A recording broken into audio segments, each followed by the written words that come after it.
Welcome to episode 109 of the Grip Strip podcast. Josh ran across my right front, Bob. Didn't you see it? Edition of the Grip Strip podcast. My name is Philip Matthew, a.k.a. Boomhauer, a.k.a. Wannabe Dale Earnhardt Jr. I'm your host, and I'm here with my co-host and big-time Dale Jr. fan, Josh Fine. What's going on, man? Hey, that was pretty good there. I gotta give it to you, man. But yeah, credit to me for the title. I've been watching that video like every day since that happened, since Friday, and I just can't get over it. It's too funny. Dale Jr., I've been a fan of him now for 20 years, and I mean, he gets funnier every year. So glad to be a fan of his and everything, and glad we get to do this and talk about it. So ready to talk about Xfinity at Martinsville because that was a pretty wild one, and Long Beach too, and Yeah. F1 and everything. Yeah, you're thinking about it's like I'm thinking about concussions, you're thinking about combustion. And so with that, we have to get into the combustion, which is Max Verstappen's engine, since the new E10 fuel doesn't seem to be agreeing with his Honda Red Bull powertrain, and basically gave a free pass, which it wasn't like he was going to stress for that victory the way things were during the weekend. But Charles Leclerc gets another victory in the Australian Grand Prix. So 2 out of the first 3 races, both of the races he's won, Max Verstappen has fallen out of. Lewis Hamilton had overheating issues, which cost him a podium. But in turn, George Russell gets his first podium for Mercedes. We'll get into all that with the Australian Grand Prix. Josef Newgarden makes it Penske 3 for 3 so far to start 2022 in the IndyCar Series. 2 consecutive wins for J New, and first win at Long Beach. So maybe it's a sign of things to come. He's got one major lockdown in Long Beach. Can he get Indianapolis? That's now the big question for Josef Newgarden. I'm sure he wants to win at Baba here in a couple weeks' time, which is essentially his second home race now. And he's the winningest driver there. But winning at Long Beach is huge. And we'll talk about all that, what happened with the battle between himself, Alex Palou, the defending series champion, and Colton Herta before he ended himself.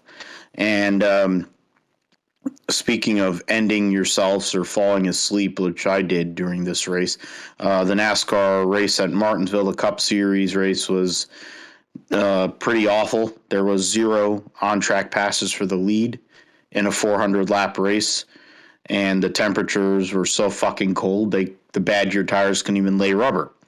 So there was that. Junebug provided great entertainment amongst other people who were trying to run each other over. Joe Graff Jr. ran into a few people. There was a few people that were just hit. There were rolling chicanes and battering rams at Martinsville in the Xfinity and the Truck Series.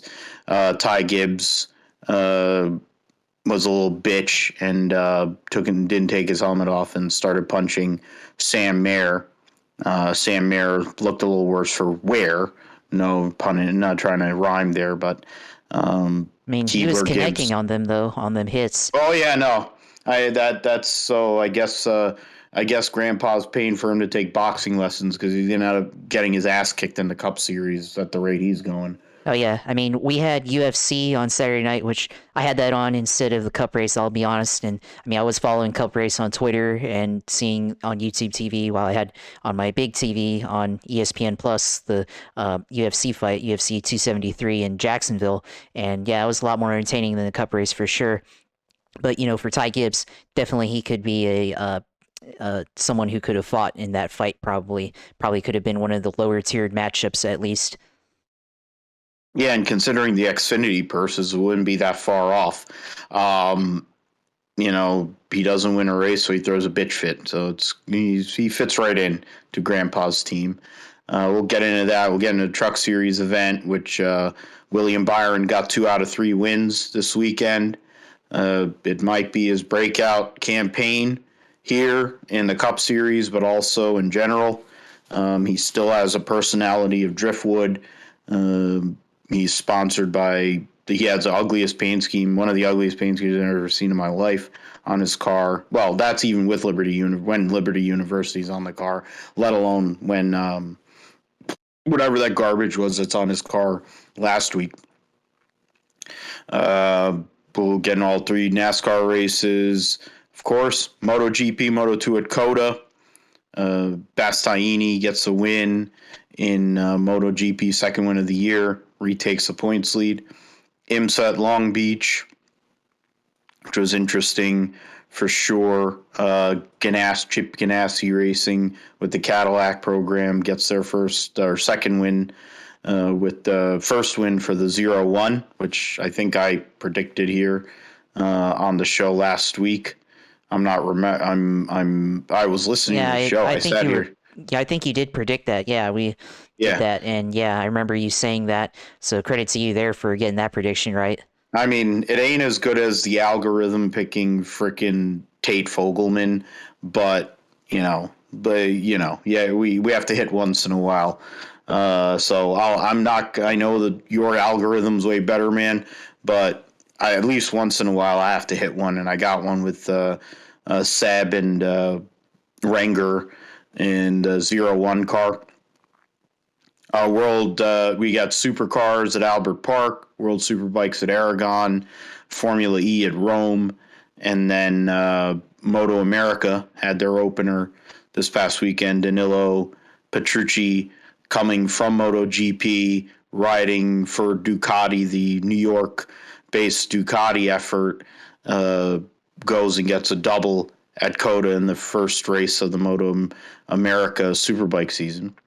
Get into NFL draft a little bit, PBA playoffs. Josh's Jacksonville Jaguars, quite outspoken. Travis Etienne and Trevor Lawrence commenting about the former coach who might be going back to Falks, which makes sense because he's a hack and a liar and a scumbag, which fits their MO anyway.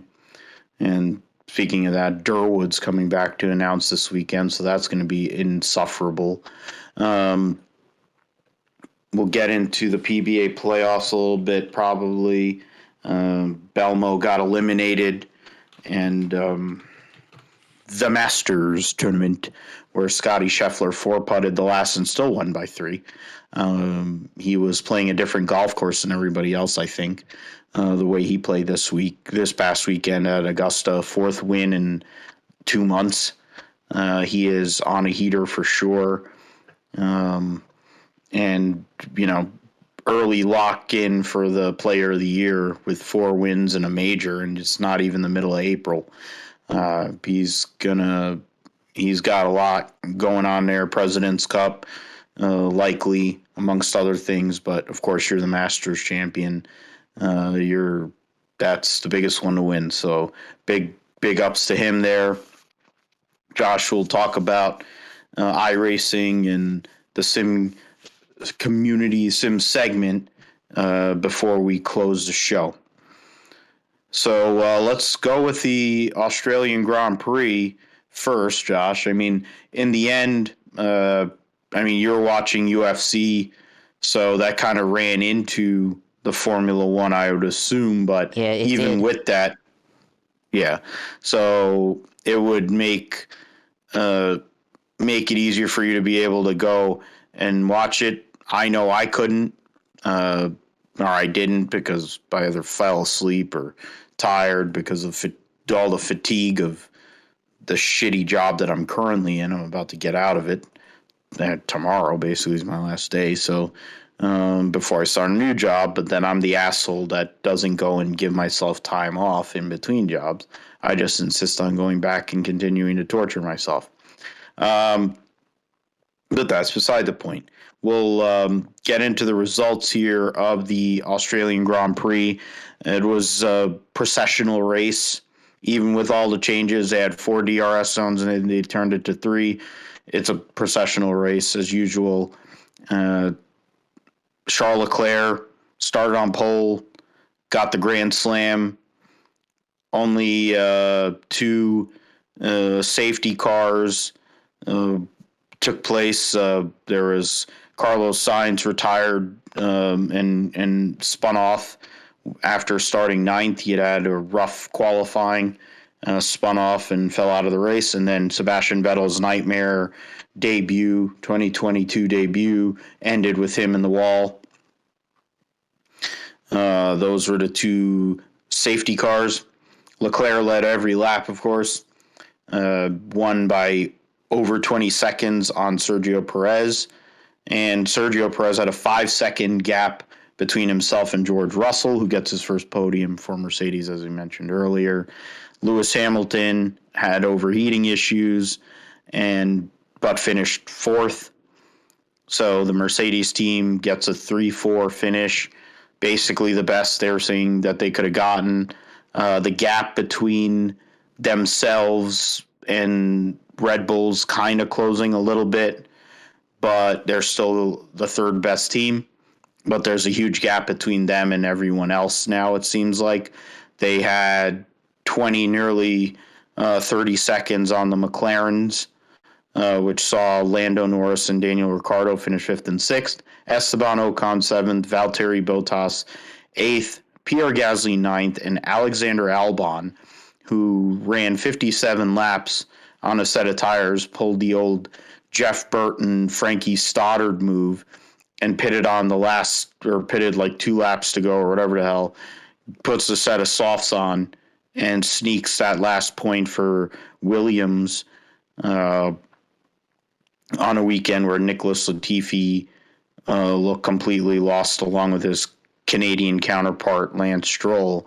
The Williams team gets a point. Albon started dead last and came back up to 10th, finished through 3.1 seconds or behind the AlphaTauri, and he was about less than 2 seconds or 2.3 seconds ahead of Zhou Guanyu for that point. So and Haas didn't have a good weekend. Track didn't suit their car, obviously. Fernando Alonso nightmare scenario for him. So yeah, Charles Leclerc is on a great start. 2 wins in a second. Very consistent, fast car, qualifying up front every race. Right now he has a huge points lead too, Josh, and it's hard to think that it's going to be very difficult to get past Charles Leclerc, because he's the kind of guy that when he's been a front runner in in his lower Formula career. When he gets that momentum, he's hard to stop. And 2 out of 3 wins, Max Verstappen, who's basically his biggest title rival, has given up a shit ton of points.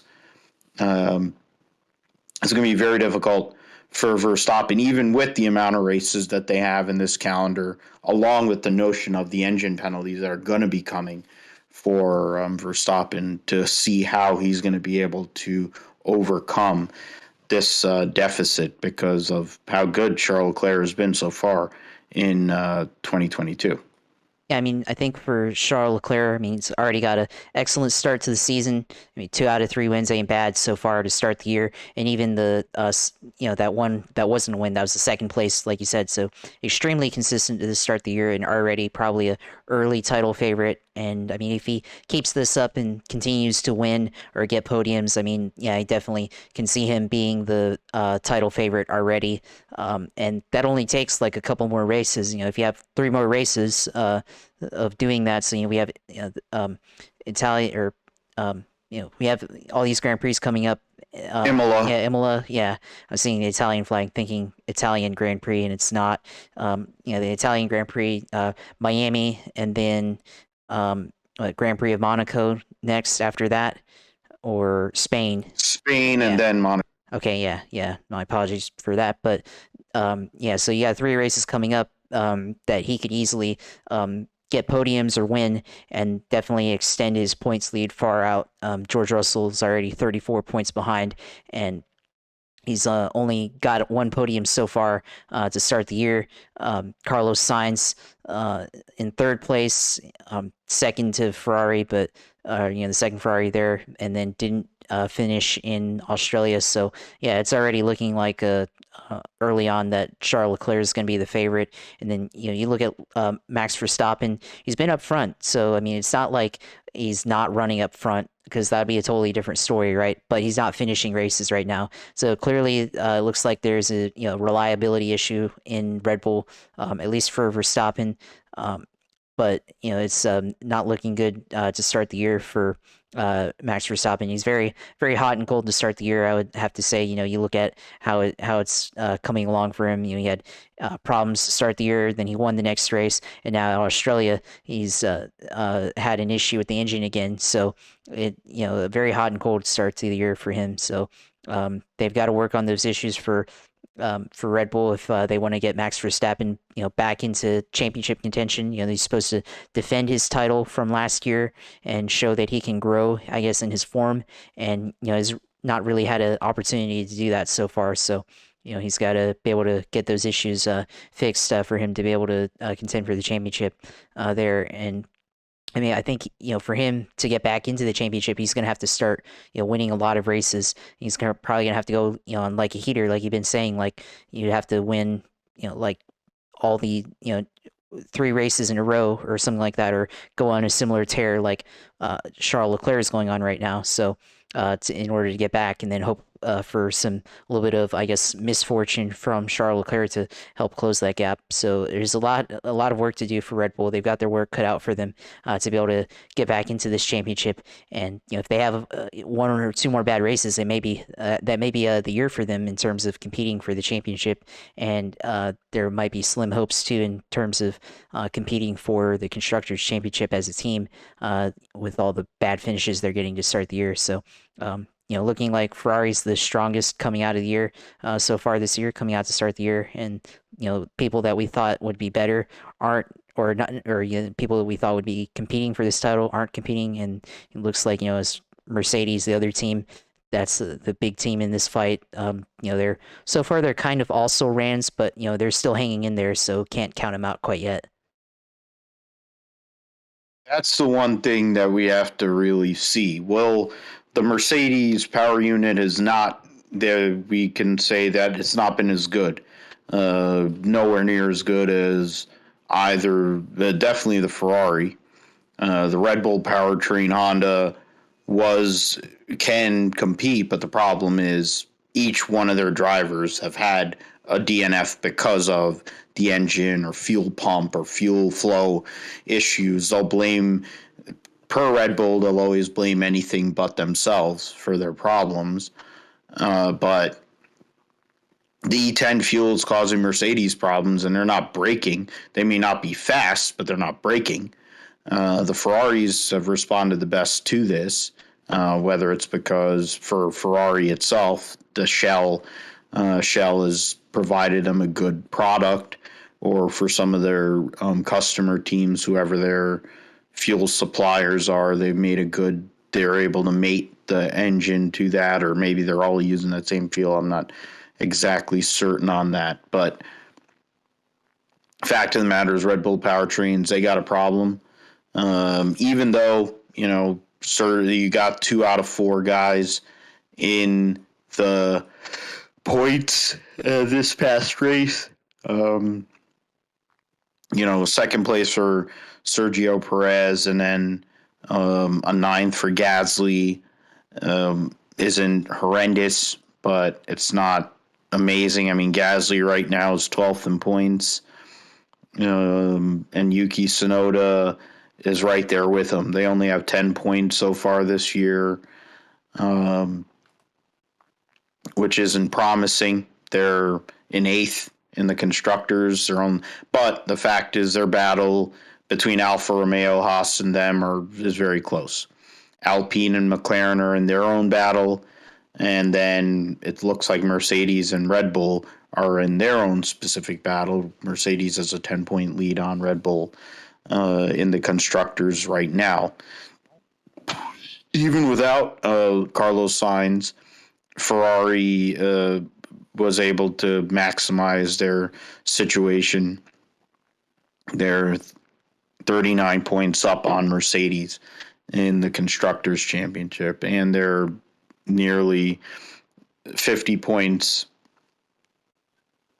49 points ahead of Red Bull.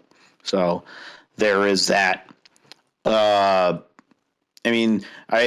take George Russell getting that podium, maximizing the most you could get out of that. The car is not great, but they were able to get a third and fourth place finish. It shows that, of course, Mercedes is there. They're a little more in previous years, basically from 2014 through last year, there was more times than not where Mercedes would F up and maybe cost themselves points or cost Lewis Lewis, people want to whine about Lewis being on the radio. I'm like, here's the thing.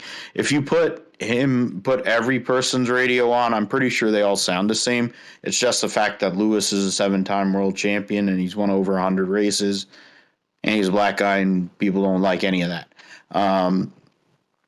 Max Verstappen whines too, but I guess it's fine. Depending on the person. But in the end, Red Bull comes up with every excuse in the book to justify their situation. But if Lewis says something, it's the worst thing ever.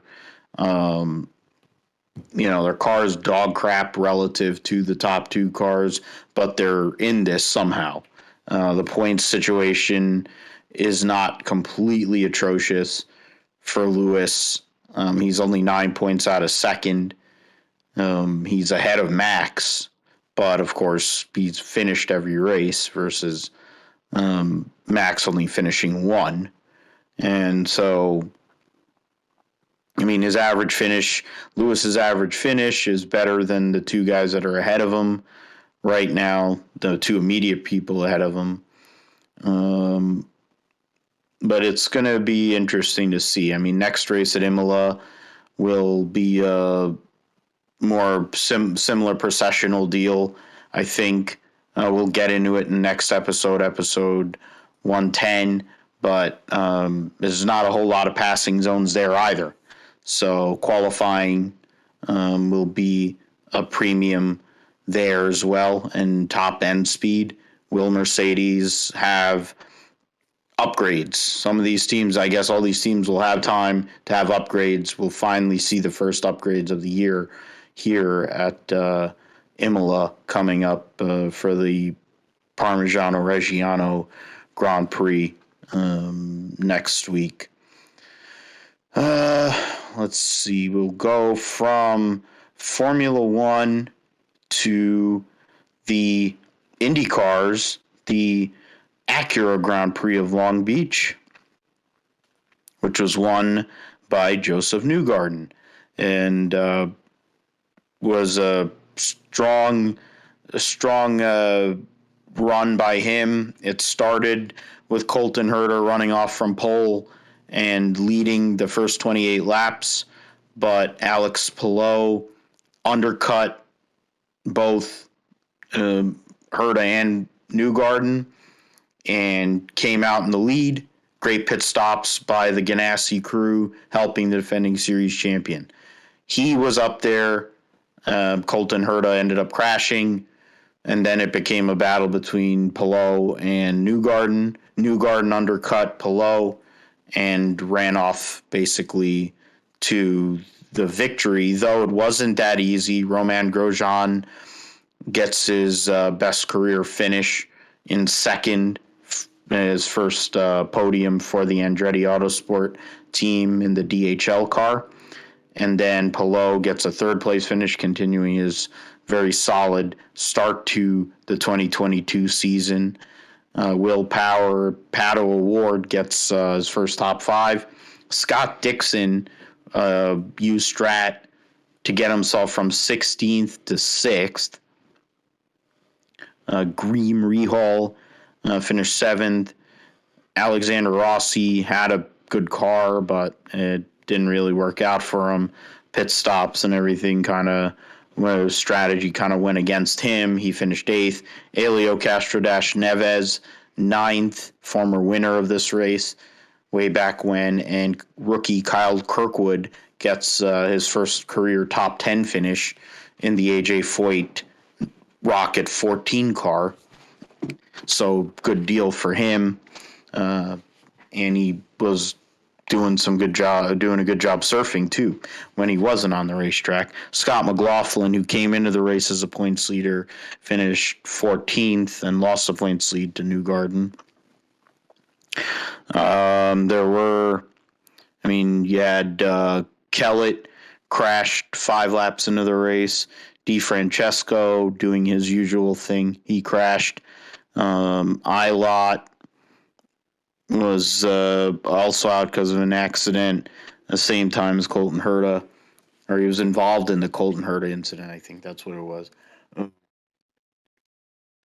was collateral damage because of the Herta incident. Ericsson wrecked after the restart. Malukas and Jimmy Johnson, who had a nightmare weekend, fractured a finger in practice in one crash. Then he crashed again, and then he crashed with David Malukas in the race to end the race, basically. That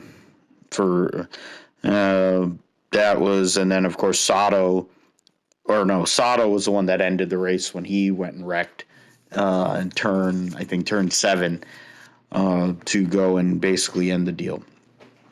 So yeah, Josef Newgarden trying for 3 championships in IndyCar, trying to go and get those missing pieces in his trophy case. Getting the Long Beach Grand Prix is a major. It's one of the biggest motorsports events in the country, really. It's one of the longest running. It's the longest running street course event in America, and Newgarden adds that major to his resume. Soon to be father, so that's also a big deal in his life. Want to get that Indianapolis 500, get that 3rd championship.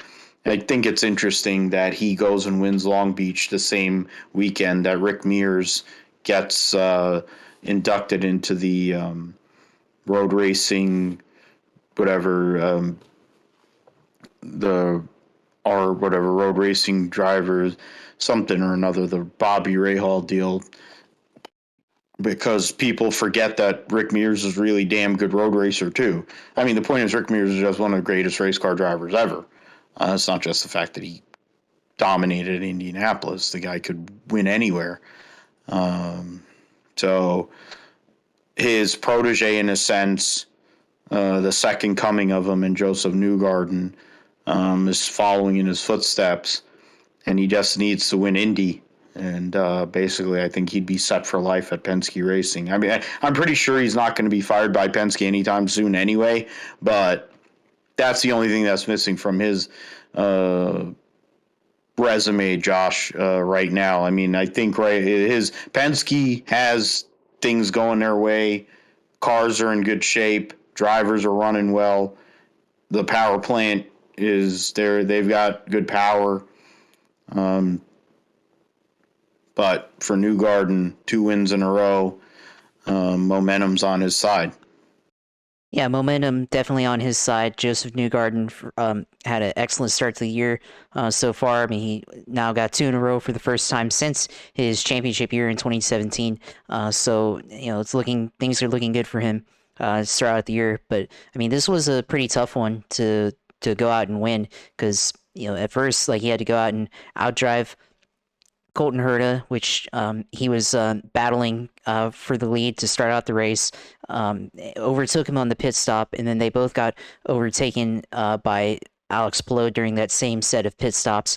And then from there, it was basically Newgarden once Colton Herta offed himself again, similar to Nashville.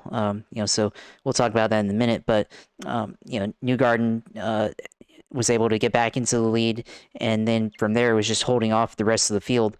I mean, he had a couple of times where, I think Palou and then Romain Grosjean could have overtaken him in the last couple sets of cautions that they had.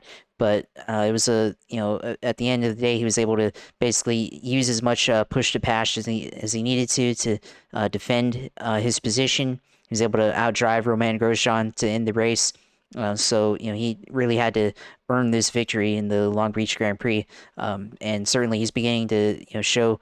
Yeah, he's a really good road course racer as well as we've seen. And really, the only thing now, like you said, is to go out and win the Indy 500 there. So credit to him for being able to pull out that victory. That was a really good race overall to watch.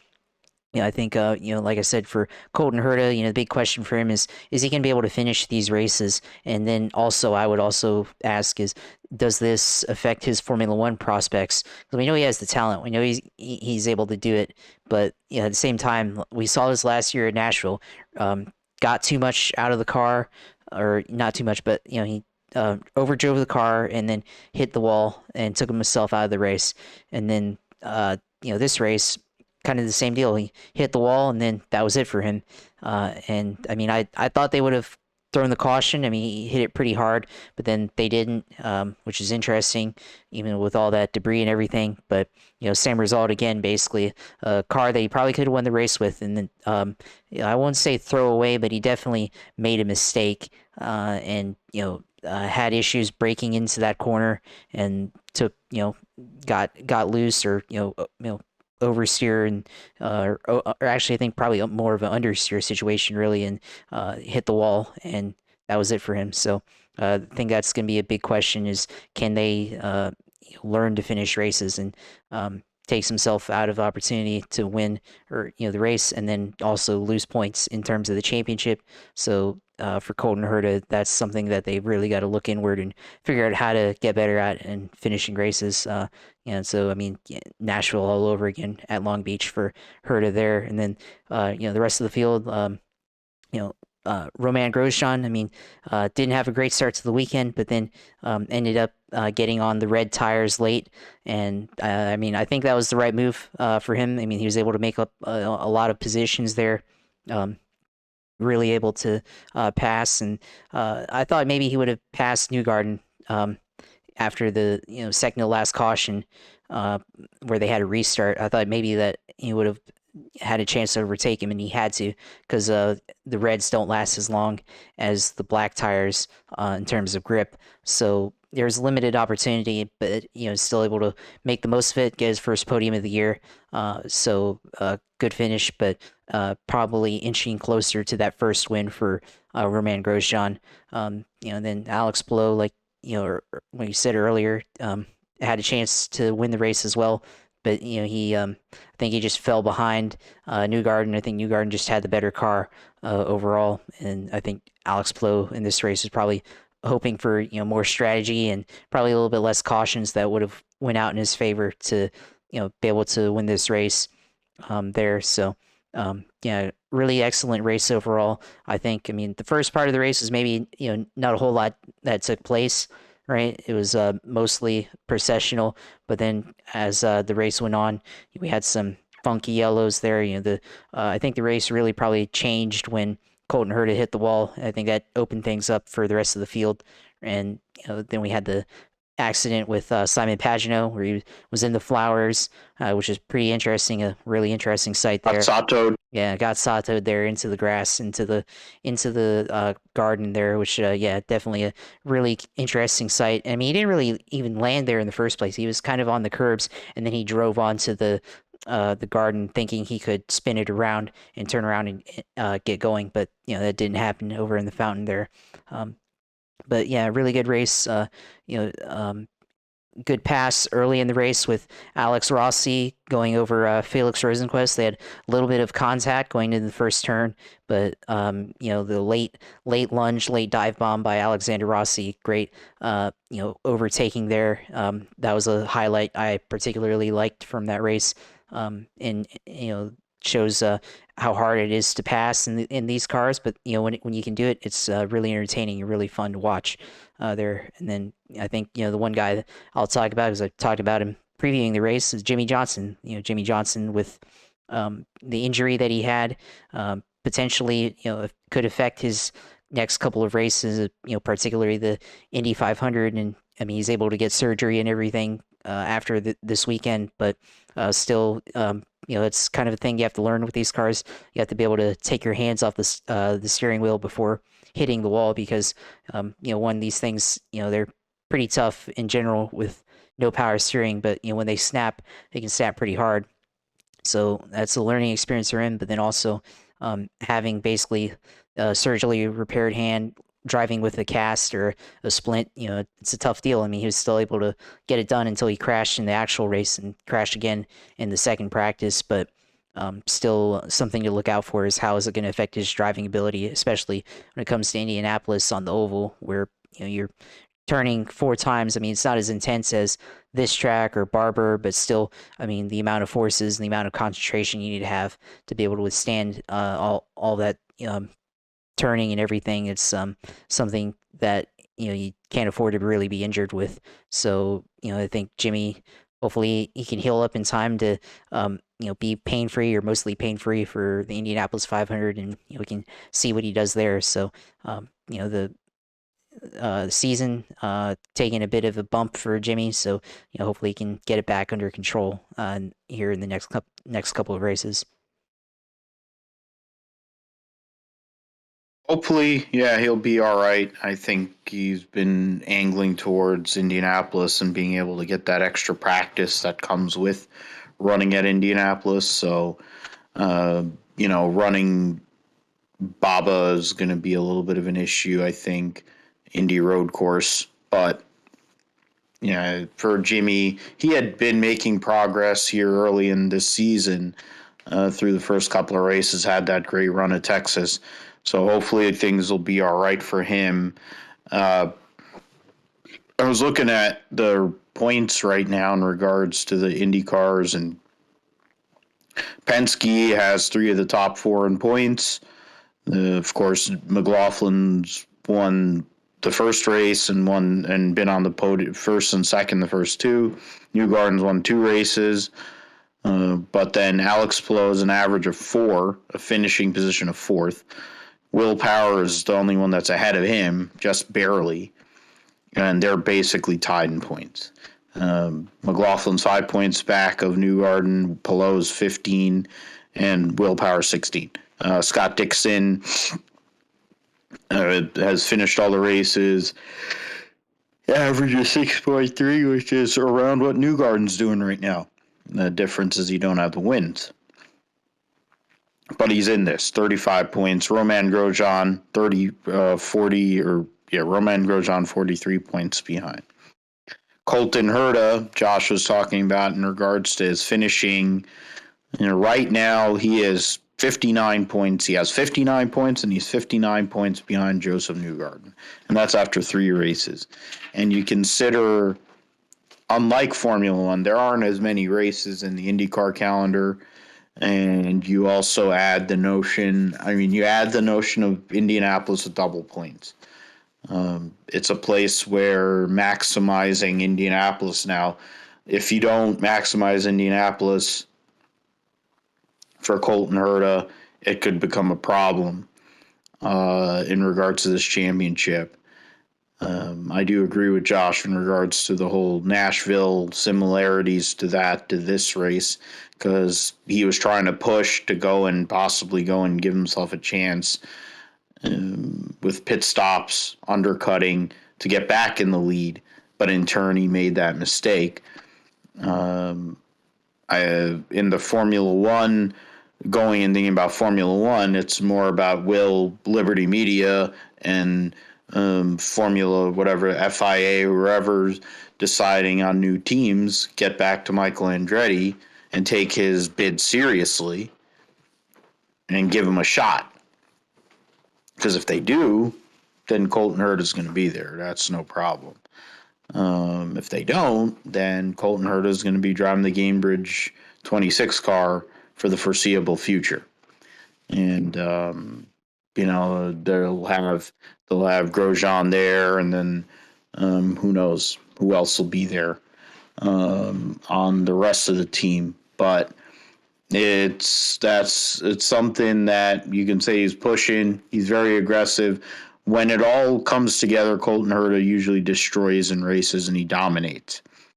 But when it doesn't come together, he does this. It's similar to Max Verstappen in a lot of ways. the way he was early in his career and even early in his Red Bull career. And he still runs into and over people to this day. But the difference is once you gave him maybe it's a car thing. It's funny that, like they were talking about Alexander Rossi problems he's having, for his teammate, or hurt his teammate. It's like, his strategist is Brian Barnhart. I'm like, okay, there's your problem right there. When your strategist is the great Brian Barnhart, as the legendary late Robin Miller used to call him, that might explain part of the issue that he has with his cars and why he's not getting the finishes that he needs. In the sense of Colton Herta, he's pushing too hard. He's too aggressive. He's trying to make something happen that isn't there. Josef Newgarden used to do that too, way back when, but he also did it for a small team.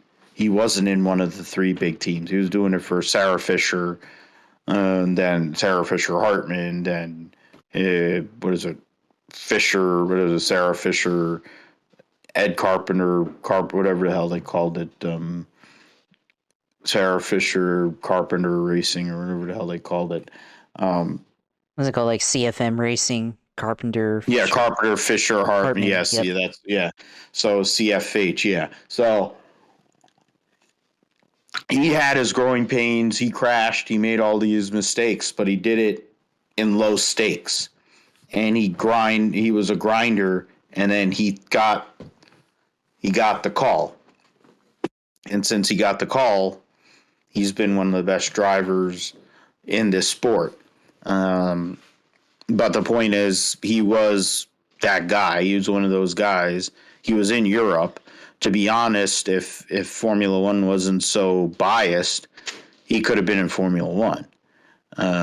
It's similar to why Logan Sargent might actually get a shot, because he finally got what is just due to be able to get into Formula One, to Formula Two. But they've been missing out on the Josef Newgardens of the world. They may miss out on Colton Herta. They're probably going to miss out on Pato O'Ward unless McLaren does something crazy. Which, to be fair, they may just go and get rid of Daniel Ricciardo and put Pato O'Ward in the car. Then you have these American drivers. There's been American drivers over time. Scott Speed got railroaded out of Formula One. Michael Andretti didn't really get a real shot. So then at some point, you have 3 Formula One races in America starting next year. Colton Herta, whatever warts he may have in his driving style and the way he's going about business. Is he going to learn on the job in Formula One? Is he going to learn on the job here? To be determined, but there are similarities to what he's always done. And will he learn what he has to do? He's not going to win a championship the way he drives on a week-to-week basis. He'll be flashy. He'll win poles. He'll win races. And they made the comparison. I forget who made that comparison. I read it somewhere. That basically Colton Herta's career so far in a lot of ways mirrors Michael Andretti's early career. And to be completely honest, it mirrors a lot of many years of Michael Andretti's career early, where it was win or bust.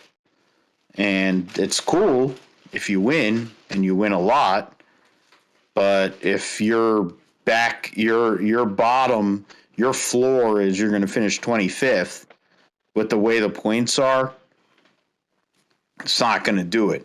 Michael Andretti gave away multiple championships driving that way because he was win or go home. You can make the argument that the Andrettis have given away multiple Indy 500s because of the way that they drove. And that's what Colton Herta is. And it's fine. It's flashy. But Newgarden's figured this thing out.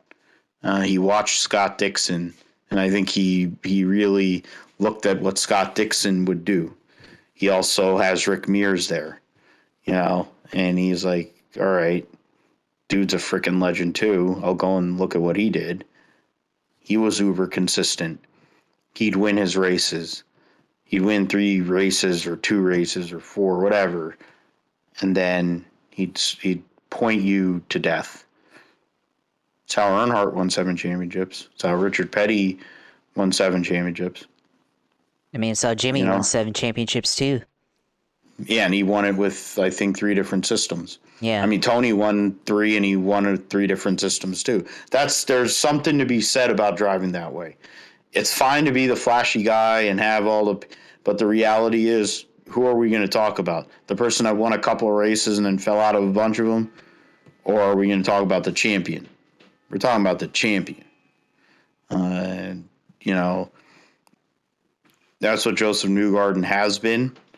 Is twice, and he's looking like he's going to do it again early on this season, but there's plenty of time to go here in the 2022 season. Scott McLaughlin ain't going away quietly. The Penske team is on a heater. It's Penske and Ganassi in the top 5. Then it's a little more diverse after that. You have Grosjean, VK, Ericsson, O'Ward, and Rahal to round out the top 10.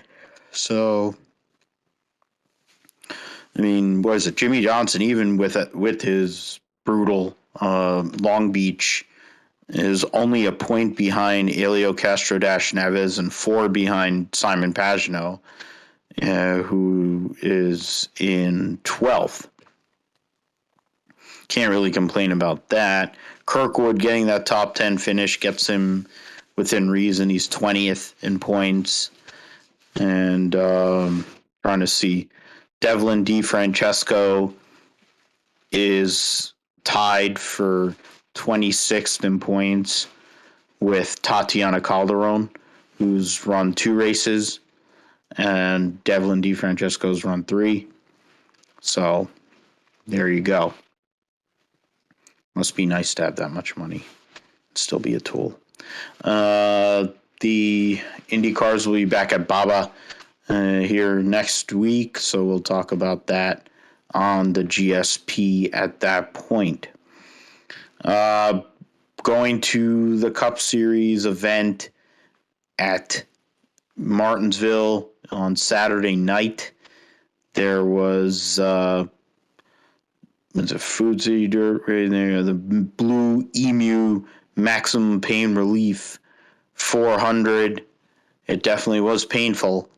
William Byron led 212 laps, 3 times for 212 laps. Chase Elliott led for 185 laps. It says 1 time for 185 laps, which, yeah, he led the first 185 laps of the race. Okay. Then Will Byron went off for a little bit. And then also led the last 80, not 180, I'm thinking it's 500 laps. It's like 82 laps of the race. So it was a Hendrick benefit, even though, and Ross Chastain, there you go. It's like William Byron gets his 2nd win of the year, first multiple-time winner. Got great stage points, so almost got the maximum there if he had won both stages. Clyde won both stages there, and so he was able to maximize his point situation. But William Byron continues to Hendrick domination so far this year. Clyde's the only one that hasn't won a race, but Hendrick has won 4 times so far in 2022 in 8 races. William Byron, Pizza Face, Bald Spot Dylan, YRB, Watermelon Guy, your top 5. Kurt Busch in the McDonald's car finished 6th. Kyle Busch, 7th. Eric Almirillo, 8th. Chase Briscoe, 9th. Needed to get back on the lead lap, and then he got that, and then came back for a 9th place finish. Their short track program is not great, at least on the 14 side.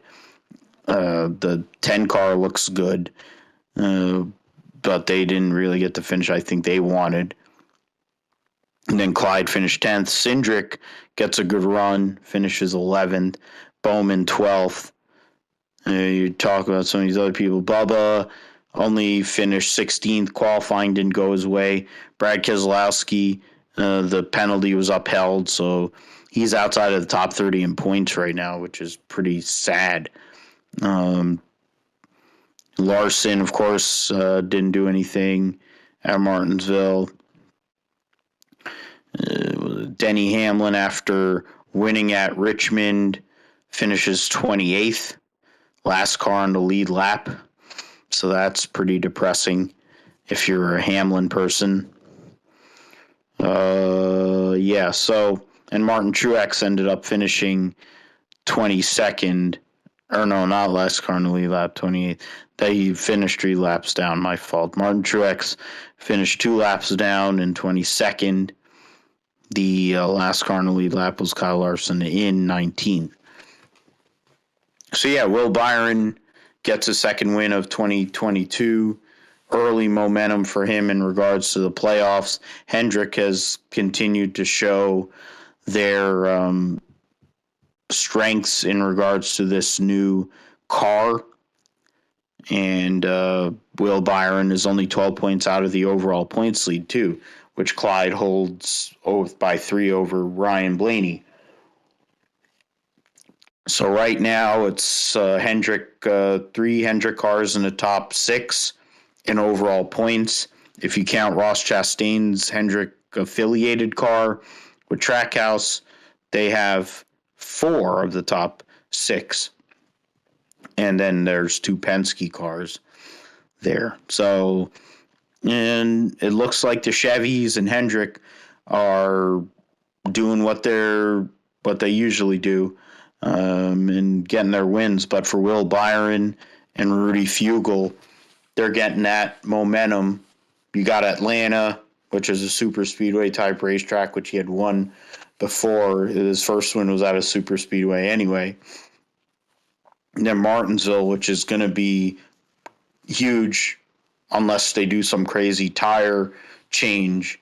They're on form and they were on lock this weekend at Martinsville for sure there, Josh, in regards to looking at, November when it really counts. Yeah, I think for William Byron, they've definitely got it on lockdown right now. And this is pretty shocking, really, because I haven't really seen William Byron be dominant like this on the Cup level so far to start his career, right? Because 2018, 2019 didn't have any wins. Made the playoffs in 2019, but didn't do anything with it. And finally, in 2020, wins at Daytona.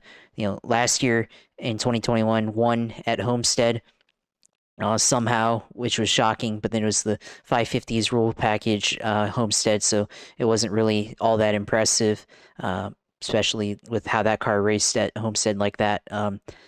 And high downforce and on throttle time, but now winning at a super speedway, which is, kind of went on the trend of William Byron type wins in his Cup career. But then this at Martinsville, of course, they dominated the whole thing, in the second half of the race, or most of the race. So, really a kind of a statement win for that team. Leading that many laps and then outright winning the race like that says a lot about where they're at as a team to start the year, compared to where they've been in the past. And then also says a lot about, Hendrick, where they're at, especially the number 9, Chase Elliott, dominating the race too. So, they got a lot going for that team to start the year. And, like you said, it looks like, Hendrick's got this car down pretty good right now. So we'll see if that continues to hold true for the rest of the year. I would extend that thought to Chevys in general, which, you said too, with Chevys being really good. And I think you have to tie it back to the development of the next gen car, where we saw, the development, a lot of it was done through RCR. It wasn't really supposed to be that any of these teams really gain an advantage through this, but Chevy seems to have really embraced like the team concept, I guess, compared to like what Ford has kind of done with their teams, um, collaborating with each other. It seems like maybe Chevy's finally and GM's finally beginning to embrace that type of mentality. So they're all sharing information and data that they can all use to get um, information or things to set up these cars and run really well in these races. So yeah, Chevy's definitely got it uh, going good for them right now. So it was not really a whole lot to talk about this race. I mean, like it was the Chevys dominated. Um, Denny Hamlin wasn't good at his another home track for him. Um, so not really a whole lot to talk about overall, but I think the bigger takeaway is the actual short track racing product. Because there've been times in the past where you have cars dominate a whole lot at Martinsville, but you still have good impact racing, and there wasn't really a whole lot of it. I mean, remember seeing a little bit where I think Austin Cindric got into it, and I think Ryan Blaney. I don't think he got into Ryan Blaney. I think Ryan Blaney was in the picture. I'm trying to remember now, but there was a little bit of action, but not a whole lot other than that I saw from checking in on the race. Obviously, I had other things on. UFC was on, so I was watching that. But the product wasn't really that great. And I mean, a lot of people are talking about, oh, what do we do with the next gen car on short tracks? Because obviously, this car has better tire. It's got a lot of brakes, big brakes. It handles really well. And drives really well. So on short tracks, now what does it look like? We had the Clash of the Coliseum, which everybody thought was pretty good. But then this race wasn't that great to watch. So they're gonna have to go back to the drawing board as far as the package. I think the easiest solution is probably to increase the horsepower, and that's what a lot of people were talking about is the gearing of the car. Right? They increase the horsepower. Well, yeah. So they increase the horsepower for the car overall for this spec, and then looks like maybe they didn't change the gearing to account for that, especially on a short track like this. And so I guess when you have all that into account, like maybe the car does drive really well, but then doesn't have the drive off the corners that you need to be able to make time up at Martinsville. You drive in deep, and then you want to be able to get the car to rotate in the center of the corner, and then get off, or have good drive off the corner, get onto the straights before you get to the next corner. So when you don't have as much drive off ability at Martinsville, it's really hard to pass. And I mean, these cars are pretty stable because Joey Logano, I mean, he tried to get to William Byron's bumper and couldn't really move him. So you really have to hit the cars hard to be able to make something happen in terms of being physical, like you used to see with the old style bump and run in the corner at you would frequently see at short tracks and Martinsville in particular. So I think probably have to go back and do like a test session or something and see what they can do to change the product. I mean, some of it's the temperature and the tires. I don't think that running at nighttime for Martinsville in these temperatures is probably the best idea. Especially running in Virginia when it's cold. It's still kind of in that in between phase of spring and summer, or well, really winter and spring. They're still pretty cold. I mean, I was up there earlier in the week in a different part of the state, but still pretty cold up there. So the way that the weather is, how it affects the grip and the tires, that has something to do with it. So you can let it slide a little bit on that, but I think they really have to go back and take another look and see if they can make any changes to the short track, or at least to Martinsville in particular. At the very least, open up the gearing for the cars and see if they can fix things or adjust things like that. So, I mean, I don't think they have to go to what Denny Hamlin was saying, like they need to totally rebuild the car.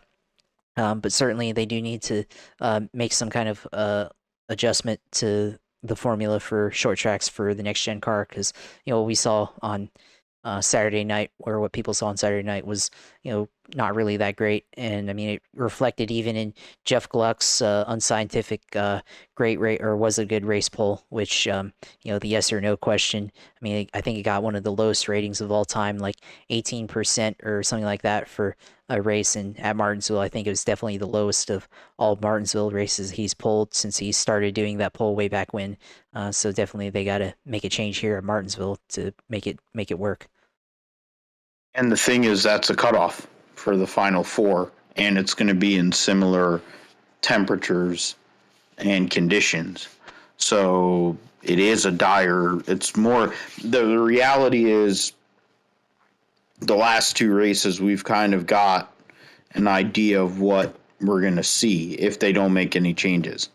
Martinsville's going to be a Hendrick benefit because bad year doesn't make a tire that falls off. The extra 100 laps isn't going to make much of a difference. I think Byron would have just let in 100 extra laps. There's been drivers that have led over 300 laps at Martinsville recently. It's been a trend for a while. The Gen 6 car led to that sort of thing at the short tracks. And now the Gen 7 car is seemingly following with that, which, Josh mentioned, whether it's gearing, whether it's aero, whether it's more horsepower. I mean, it all comes together. If you're going to go and do something, make the product better, make it 900 horsepower at the short tracks, or 950 or 1,000, whatever the hell it has to be, so they're spinning the tires off the corners. So that means their tires are falling off because they have to baby the throttle off the corner.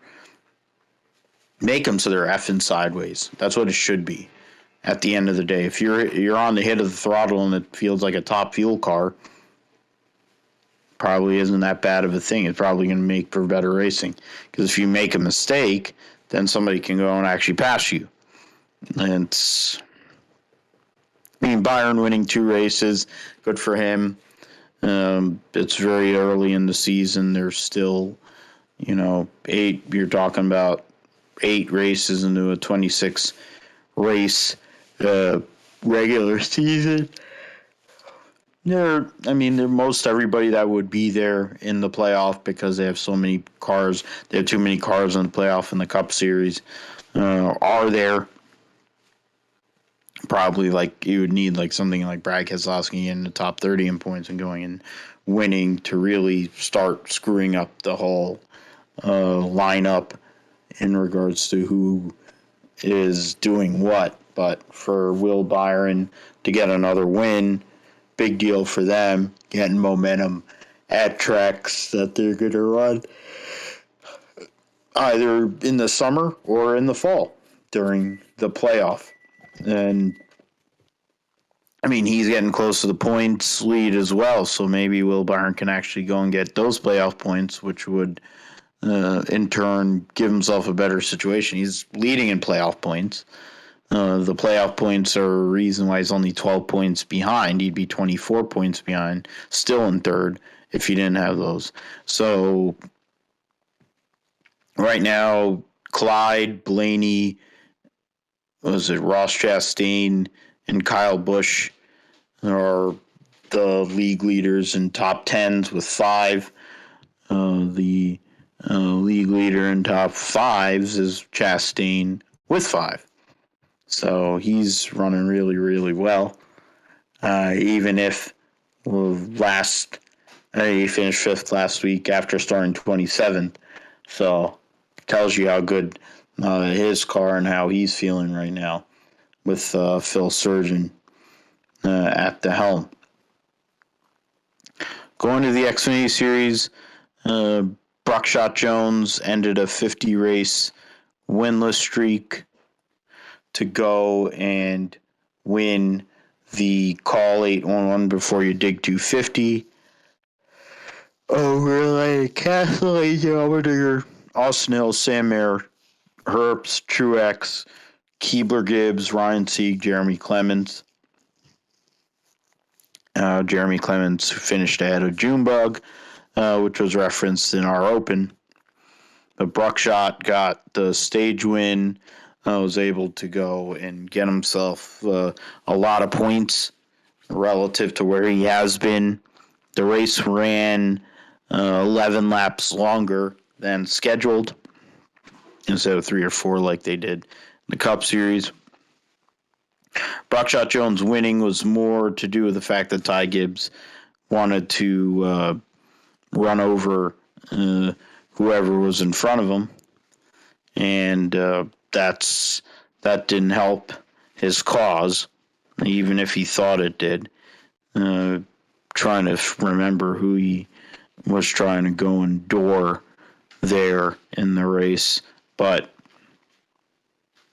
Bruckshot Jones getting a win is rare, so we have to go and take that and give credit, knowing that your teammate is outpacing you and he's 18 years old and he's the freaking grandson of the team owner. You need to go and do something, but then he's also been in the Xfinity Series for 8 years. So at what point are you going to move up the Cup, or else, just go and run a truck with your own money because you have plenty, and go run a truck and prove yourself as somebody who can really do something. But he's in an Xfinity car, gets this win, locks himself in the playoffs. Castle gets his best finish in an Xfinity car, so he's close, and the next race is Talladega, which is a Kaulig track. Kaulig gets 2 cars in the top 5. Junior Motorsports, Sam Mayer gets a 5th place finish, but then gets cold-cocked by Ty Gibbs, based on whatever driving standard there might have been. But Josh, there's, I guess, a lot to unpack, but really there isn't. You had a more straightforward situation for Bruckshot Jones. I mean, Ty Gibbs led most of the race, but you're not going to win every one of them. And somebody has to get to him and tell him that, so he doesn't fry himself out. So, yeah, the Herbst Gibbs, Mayer Gibbs battle is what dominates the headlines, but Brandon Jones ended up winning this race at Martinsville. Yeah, I mean, I think with Brandon Jones and Ty Gibbs, Ty Gibbs got to be able to expect to get raced the way he raced. We saw what he did at Richmond with John Hunter Nemechek, and he doored him pretty hard. They had a lot of contact in that race, and then Ty Gibbs drove the corner and went and got into John Hunter Nemechek, and then this week first gets bumped out of the way by his teammate Brandon Jones, and then Sam Mayer bumps him out of the way, trying to get the Xfinity Dash for Cash, and then ends up falling out to 8th place, and then goes and has a fit about it. So you got to be able to expect to be raced the way you race, because when you use the bumper, you got to expect someone else is eventually going to put the bumper to you and move you out of the way. And when that happens, you got to expect it, and can't cry about it too much, unless like he flat out wrecks you or something like that. There's something like that. But Ty Gibbs shows. He goes from, I don't think a whole lot of people liked him anyways to start out with, but then you show your true character, I guess, when you pull stuff like that. So when Ty Gibbs gets bumped out of the way, and then he goes and keeps his helmet on and punches Sam Mayer, that's it's pretty chicken shit, to be honest. I think you either take the helmet off and fight, or keep it on and maintain your guard. Don't punch anything, or throw any fists or anything like that, because once you start throwing punches, you got to be able to fight, and got to be able to take it. But at least he was able to connect on some of those punches, though. Like I said earlier in the show at the beginning, at the top, he was able to connect on a couple of right-left combinations. But even with that, got to be able to fight like a man, and that includes being able to take the helmet off and give the other guy a chance, I guess, to fight. Because then this just looks bad, and then they gave him a 15K fine, but it's not really a whole lot for him. I mean, Granddaddy Gibbs will be able to take care of that, so can go and pay that fine and then move on with life. So we'll see what happens though. Ty Gibbs. I mean, he's a pretty good driver. I think he's super aggressive, but at the same time, got to be able to have the same standard for everybody. You race the way race people the way that you want to race them, and you go on from there. Because otherwise, you're just going to be making a lot of enemies on the racetrack, and you don't want that. Eventually, eventually it's going to come back to you, and it did, and it wasn't even a whole lot. It's not like he wrecked him or anything or spun him out. He just moved him out of the way for third place and or for a top five spot, and that's pretty harmless, I think. And then he goes and throws a fit about it. So, not really a whole good look in terms of character, especially somebody like him. So it's definitely a not a good look there. But as far as the other contenders in this race, I mean, Justin Allgaier was, I think he may have had a shot possibly, but spun out the car in the middle of turn two. So pretty much ended his deal there. I think you had Noah Gragson was maybe the only other guy that maybe could have done something with the race, with Ty Gibbs taking it away from him as far as leading laps, but he ended up getting crashed out in that big crash, at the end of the race on that restart, but was able to finish in 20th place. So kind of a bad ending there for Gregson, because especially it was a restart crash. You had Sam Mayer, his teammate, spun the tires, right, and couldn't get going, and then got hooked, and then hooked in the right rear, Noah Gregson. So not a good look there for JRM, but at the same time, things like that happen, and you just have to be able to move on from that as you go forward in the season. But of course, I'll talk about the driver that I was watching in this race. The reason why I watched this race, Dale Jr. Started 30th. Was a little concerned about his qualifying time and his pace. But then I looked at the practice time and see how he was doing there. And at least he had good practice time, so he had good speed. Just Junior's never been a good qualifying guy in general, but started in the back, and he was talking about it on after the race, and on his shows and his channels, talking about how you really got to be in the car consistently to be able to drive these things, and it took him some time to be able to get used to the car again. So you can't go and one off it like Mark Martin in the 90s and just hop in and win. Now these guys, they're all trained and everything. They spend a lot of time studying and going over things with their crew chief, and physical training as well. A lot of these guys are now physically fit, whereas in the 90s, it was more of a hop in and go kind of thing, right? And, I mean, Junior doesn't, I mean, he's not a guy I think that really works out or anything like that consistently, but, he's kind of out of the car, so he's definitely not really race fit in terms of, I wouldn't say physical fitness, but there's a different type of race fitness, because look at Tony Stewart. He's not all that fit looking, but he can still go in a sprint car and stock car and go and rip it around the racetrack like that. So there's that too. But his time. You got to ask Leo about his fitness. Honestly, that's the only person I can really speak to his fitness. Well, I mean, yeah, I guess his fitness, but I mean the race fitness, where you're able to just hop in a car and be able to put down laps consistently, no matter what. He's able to fit in her. He's able to fit in her car. So, albeit they probably put his insert in there, but he's able to fit in her car too. So, yeah. Yeah. She ain't wearing a fire suit in the family yet.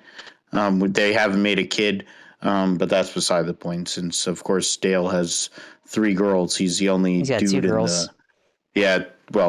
The 2 girls and his wife, Amy. So yeah. So and to be fair, also you're talking about Kelly. So there's 4 girls that run his life. But he did pretty well there. Your boy did pretty well there, and he had great lines while he was going and drinking beer on pit road. Which that's a harken back to the old school 80s. He's like turning into like straight-laced Tim Richmond or something. Like he has like it's like he don't get out of line in certain areas. Thankfully, he might have back in the day, but he he basically sits there and he's just shooting the shit with everybody, which is great. And effing with Bob Pockrass is always funny. And he sat there and he was just effing with Bob Pockrass, and he's like, especially sending his boy Josh Berry into the wall and going and saying what he said there, which is the line that we're using for the title here. Deadpan, no less. But to go and for Junior's sake, Josh Berry went to Caraway Speedway and ended up winning the late model race in one of his only appearances that he's going to have this year in a late model. So he said exactly what he was going to do during the rain delay. He's like, well, they didn't want me there, but if I can get there, I'm going to have a good chance to win. Well, he did. And he did. So, I mean, even though his boy went and sent him into the wall, it didn't really. Well, that's more to do with their bad pit stop. He was up front. He had a chance to win. And then that one bad pit stop on the final stop is a reason why he was in a position where him and Junebug got into it. So. Yeah. Yeah, Jeremy Clements too got into Dale Jr. and then they had the beer on pit road. I think they were the ones that kind of talked about doing the beer on pit road thing after the race, and then got spun out by Jeremy in the middle of the race, and then they went and had the beer. So that's pretty cool to see. And it's part where I think Dale Jr. got into the top 5, but I think it was more of off of pit strategy, and then didn't really have the car to kind of hang on to it in the top 5 because I think he started sliding back to around like 10th or so. And that's kind of where he was the whole race. And I think he said he just needed more green flag laps to be able to kind of make up his positions and stuff. But then got spun out, and then that was kind of it for him. And then was able to make up spots during that big crash, which if you're seeing on social media. Him and TJ Majors. TJ got him through that mess and everything. As basically, TJ and Dale Jr. just going back at it again like they used to do back in the day, which was only a couple years ago now. And I mean, it's kind of like iRacing, getting through some of these wrecks. I mean, that's what he had to do. So. Credit to him and TJ for getting through that wreck and bringing it home in one piece and everything, and not crashing the car. So. It was, as a Dale Jr. fan, it's great to finally see him back on the racetrack. I gotta get that shirt that our buddy Joe's Pacero's got. So, it's a really good looking merch there with the '88 car on the thing on the front of the shirt. So, got to pick that one up there. But really, really great to see Dale Jr. back on the racetrack. And that clip though, Josh ran into me, Bob, didn't you see it? That's kind of Dale Sr. Like, if you watch that a couple times, I mean, he's got kind of that Dale Sr. look to him. And a lot of people were talking about that in the comments on YouTube that really reminded them of Dale Sr. So, starting to kind of see that side of Dale Jr. now. So, glad he's having fun with it and, being able to give us all this great entertainment and content. Yeah, well, he made a comment about his boy Jimmy Johnson's finger after he had his wreck at Long Beach, and he made a comment about how his dad broke the same finger beating a jackass for doing or saying something stupid, which sounds like a Dale Earnhardt thing too. So 7-time following through on another 7-time, but I don't think Dale Earnhardt would have been surfing on top of a golf cart and then fall off of it like Jimmy Johnson did back in the day. But, that's beside the point. Junebug was the entertainment and great soundbite. Made sure he got his NBC Sports logo in there while he was getting interviewed by Vince Welsh. So great job by him being the company guy that he is, promoting his sponsors with Unilever and Hellman's. And it sounds like the initial talks for what race he's going to run are either going to be Martinsville again or Homestead. Personally, I want him to go and jump in a truck too, and let's really go and bring it back. Let's go and I don't think He's never ever driven a truck. Dale Jr.'s never So ridden a truck ever in his career. Yeah. so go and jump in that Spire 7 truck because effing Byron won, which we're going to talk about in a second, and Bowman drove through Kyle Busch trying to win at Coda. They've been fast every time they've shown up. Why wouldn't you go run Homestead, go whatever race they have, go run a race, go jump in the truck. It doesn't matter. He knows Mike Ricci, he knows the people that are and he knows Bono. So go and run that truck. You can't be that far off in a truck. In worst case scenario, it can bulldoze through a bunch of stupid kids who don't know how to drive. So that would be an option. The running only once a year. Stop doing that. Just go run twice a year. Run a truck. Run a Xfinity race during your part of the calendar. Meaning you should run a race later in the year while it's on the NBC side, so they can use them as in-race reporter. Do it all, like the old Australia channel. Like Wally Dallenbach used to do back in the day. Yeah, because he drove that car. The Mr. Clean Auto Dry car wash car, whatever other car, I forget what it was. Pepsi number 6, I think, was one of them. He also ran for Tommy Baldwin. That is true. And Ray Evernham or whatever the hell. I think it was a Ray Evernham car. Then there was, you run that second half of the year, go and do it like the 7 broadcasts in Australia when they would go and interview Dick Johnson or Peter Brock during the Bathurst 1000 while they're racing, which was insane. I don't think they could do that here. They couldn't really get away with that here, but unless they ran a road course. But yeah, I think that would be something to go and have Junior run an Xfinity race second half of the year. First half of the year, you go and run a truck. I think that would be good cross promotion, and it would expand them, because if they're talking about, we want to run a cup effort, there's no charters to run a cup effort plus the amount of money and overhead you need. Though with the next gen car, I think it's a little more cost effective than it was in the Gen 6 side. I think it would be cool if Junior Motorsports expanded to trucks and gave an opportunity in regards to Chevys, because the Chevy situation there is not exactly the strongest relative to Toyota, of course. But we'll see. We'll see what happens. It's kind of a pipe dream kind of deal. Yeah.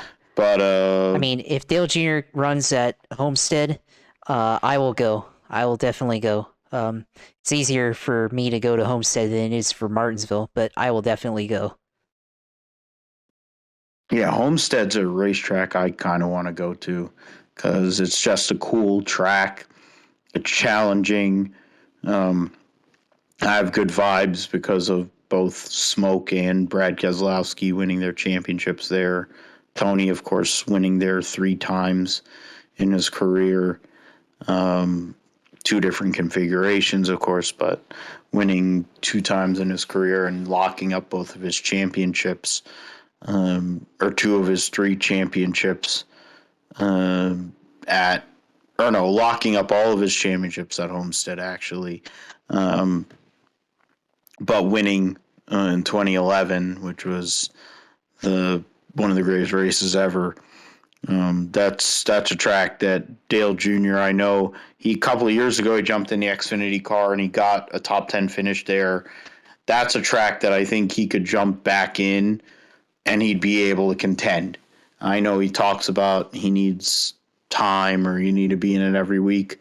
I think if you put him at Homestead, it's a different story because his experience would play a bigger part. A track that has tire wear and you need to really, manage your throttle. That's the kind of track he needs to show up at. It's either that or Darlington. Those are the 2 tracks that really suit his style. There might be other tracks coming along here with some of the changes that might be coming up in the schedule that might also suit him too. But those are the two that really would make the most sense. In my humble opinion, in regards to his driving talent. What is I mentioned the top 10 I mentioned top 10 there for the Xfinity series. The truck series at Martinsville was Blue Emu 200, maximum pain relief 200. Saw Will Byron go and get that win, first win since his regular his 1 year in the series for Kyle Busch. I think it was the 7th win of his career. Led 94 laps in this race, and he led more or less from lap 109 to 200. Minus one lap, he led from going back from lap 105, he led all but 2 laps of the last 95. So, or 96. So, another dominating performance. Started 32nd. They had the algorithm set the starting lineup, which also gave Will Byron the ability to go and move up through the field and make it interesting. Will Byron over Johnny Sauter, who started dead last in the 13 truck. Kyle Busch, John Hunter, Nemechek, Ben Rhodes, your top 5. Chandler Smith, Matt Crafton, Grant Enfinger, Zane Smith, and Tyler Ankrum were your top 10. In regards to other people scored stage points, Stuart Friesen finished second in stage 1. Carson Hocevar finished third in stage 2, but ended up 17th overall. Going to go through some of these other people. Nothing that really stood out.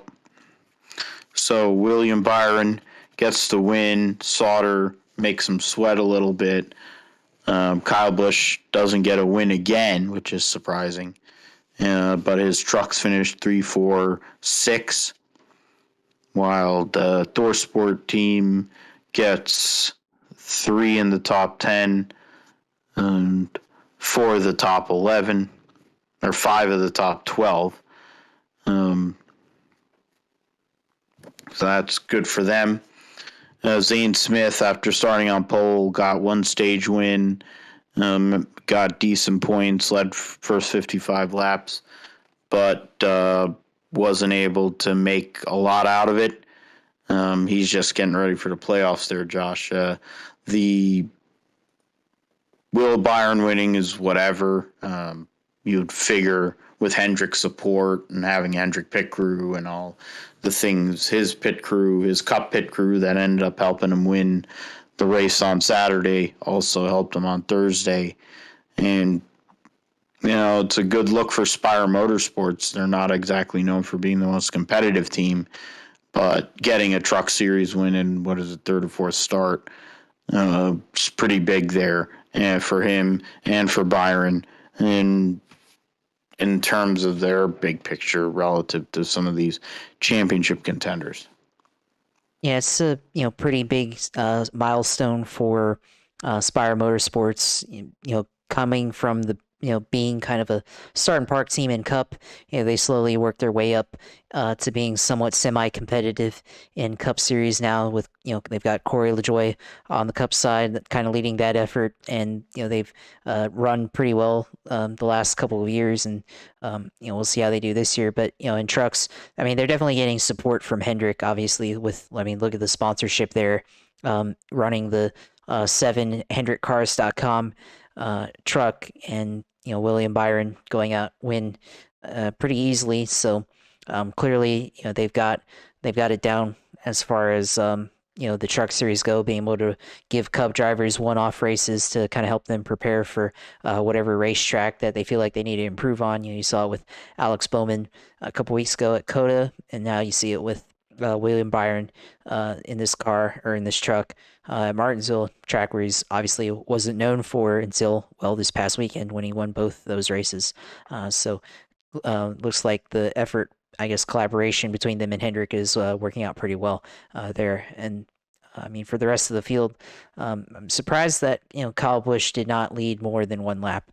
I mean, that's pretty surprising for Kyle Busch in the Truck Series because normally goes out there, dominates these races, or at least leads a significant portion of laps, and did not do that this weekend and ended up finishing third. So maybe it's beginning to slow down for Kyle Busch in the Truck Series. We'll see.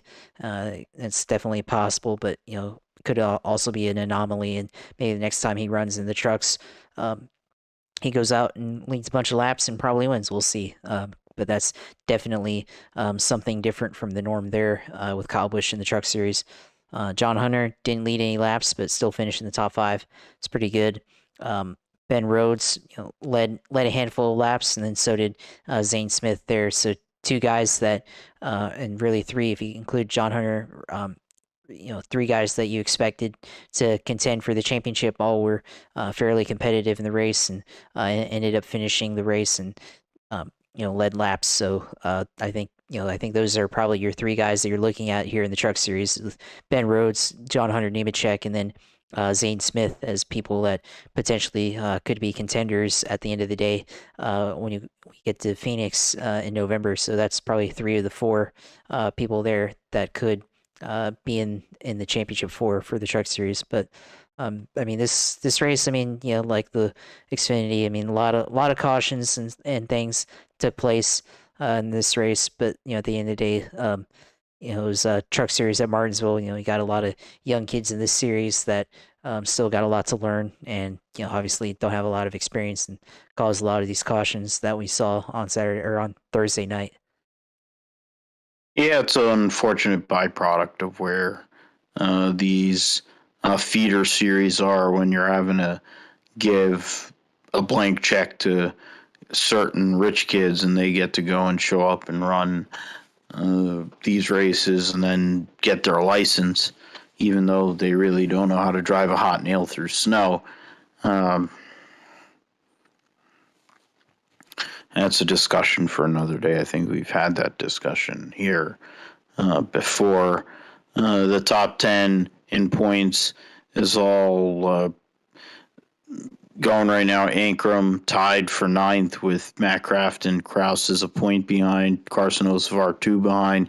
Enfinger 7 behind in 13th.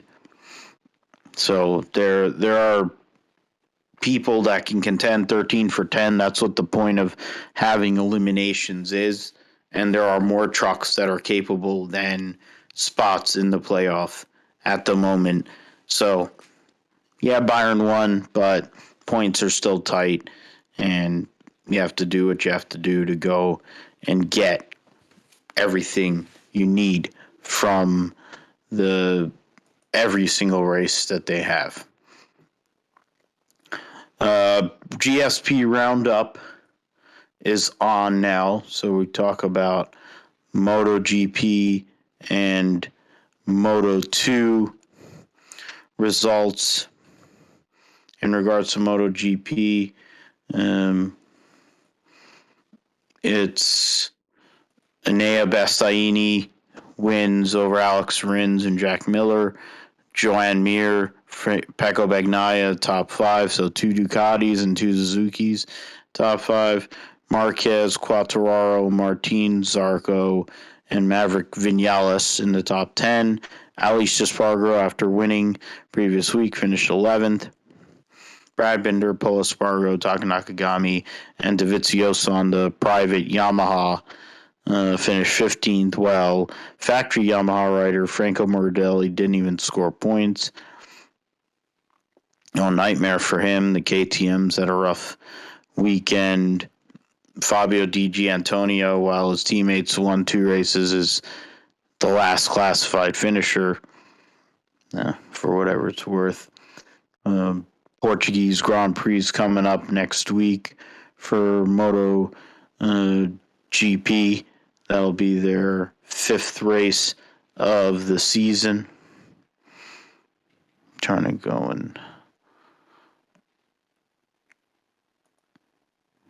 go and see where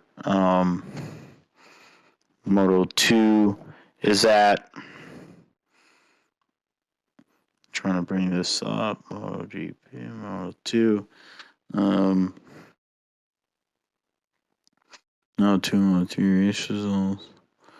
The results in Austin for Moto 2, Tony Arbolino won over Iagura and Jake Dixon. In regards to Americans, Joe Roberts finished 8th. And that was it because Cameron Beaubier wrecked. And then Sean Dillon Kelly was the last classified finisher in 17th. So not a great day for us Americans there at COTA. But Joe Roberts is making a little bit of progress there. And their ability to go and make things happen. IMSA at Long Beach saw, trying to bring this up now because you don't bother to go and put it there. Yeah, Sebastian Bourdais, right? And Ganassi. Yeah, Bourdais and Ganassi get their first win of the season, the 0-1 car. Bourdais and Renger van der Zande. The harder racing Aston Martin won in GTD Pro. So those are the results in, trying to go see full results. Yeah. Acura Grand Prix of Long Beach race by .361. Van der Zande and Bourdais beat their teammate Earl Bamba and Alex Lynn. Oliver Jarvis and Tom Blomqvist round out the top 3. Looks like, yeah, they're saying his margin of victory is .361. I don't want that.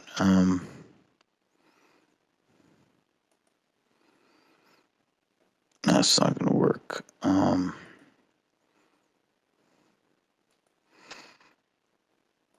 that's not what I wanted. Oh, shoot. That is not what I wanted.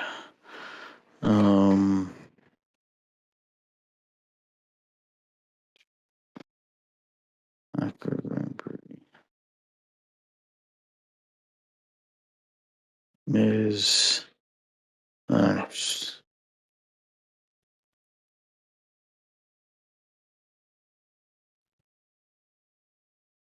pause. Yeah, I'm just trying to get the IMSA results, and I can't even do that because of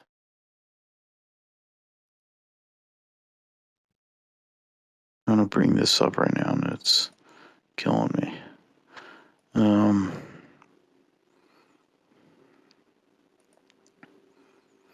Let me go and see where. Oh, I got it on Motorsport here, but yeah, I got it on Motorsport too now. So it's yeah, at the end of the page. And Sebastian Bourdais, the winners over Earl Bamba and Alex Lynn by 3.761 seconds.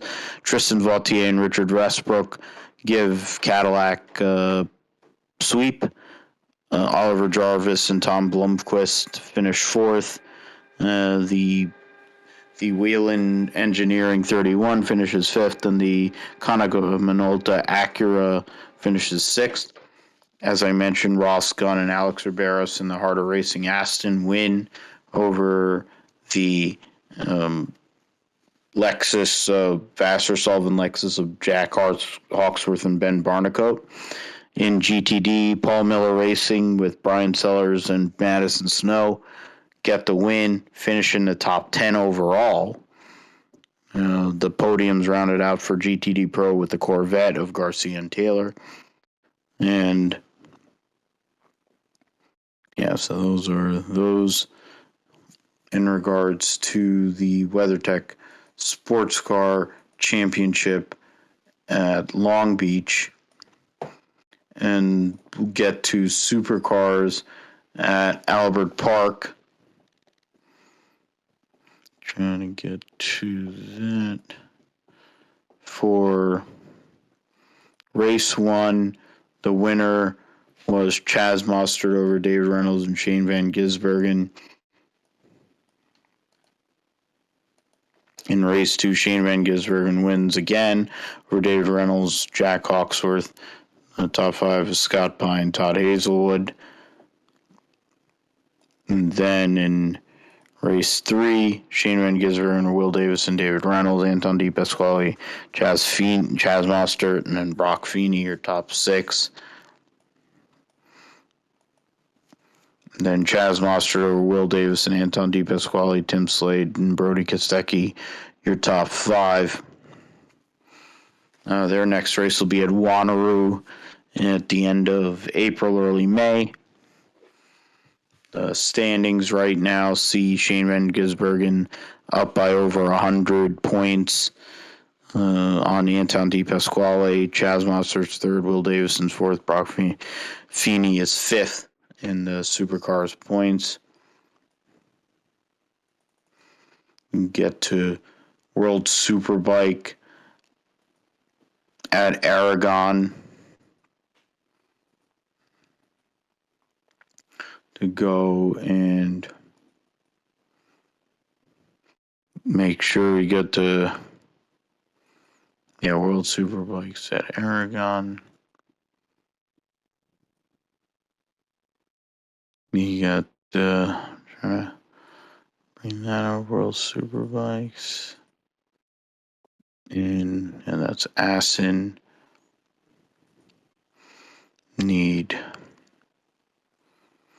Trying to bring up World Superbike at Aragon. There you go. Bring that up. World Superbikes saw in race 1 saw Johnny Ray over Alvaro Bautista and Toprak, Michael Ruben Rinaldi, and Andrea Locatelli are your top 5. Garrett Gerloff 9th. In the Super Pole race, Alvaro Bautista beats Johnny Ray, Toprak, Michael Ruben Rinaldi, Andrea Locatelli, Lowe's Bassani, Lackawanna, Javi Vieje, and Garrett Gerloff, your top 10. And then in race 2, Alvaro Bautista wins over Johnny Ray, Toprak, Michael Ruben Rinaldi, Alex Lowe's, and then Garrett Gerloff finished 9th in that race. In regards to the point standings, Bautista has a 3-point lead.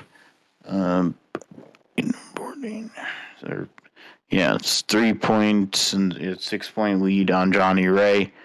Then a big gap to Toprak in 3rd, who has a gap on Michael in 4th, and Iker Lackawanna is tied with Javi Vieje for 5th in the point standings. Garrett Gerloff is tied for 9th right now, and he's only 4 points away from getting to top 5. Or they're getting in the top 5 for early in the season. Formula E is in Rome, or was in Rome, which saw some new blood and new things going on. I'm trying to go and bring this up. There's like zoning. It's not great. Not Formula E in Rome. So you gotta bring that. Moto E, that's Formula E. Then you have Formula E. I'm trying to bring this up.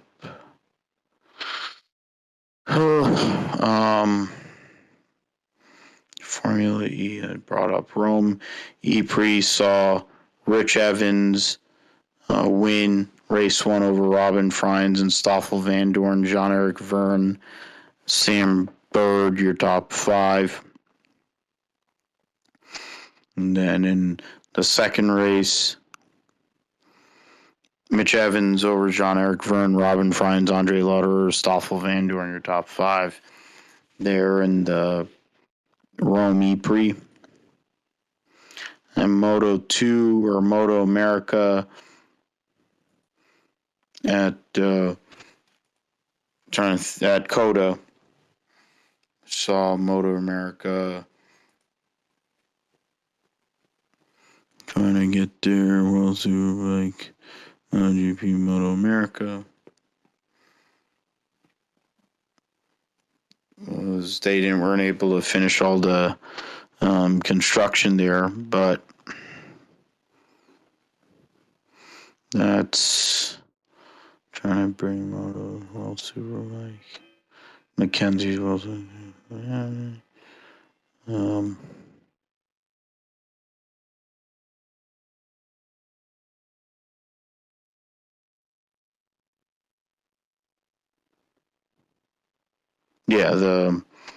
For the World Superbikes, we had the results. Aragon, first race of the year. In race 1, saw Johnny Ray over Alvaro Bautista. Or what am I doing?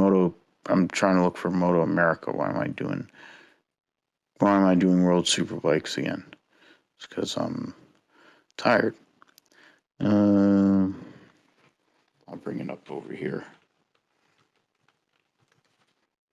Moto America. The results, which saw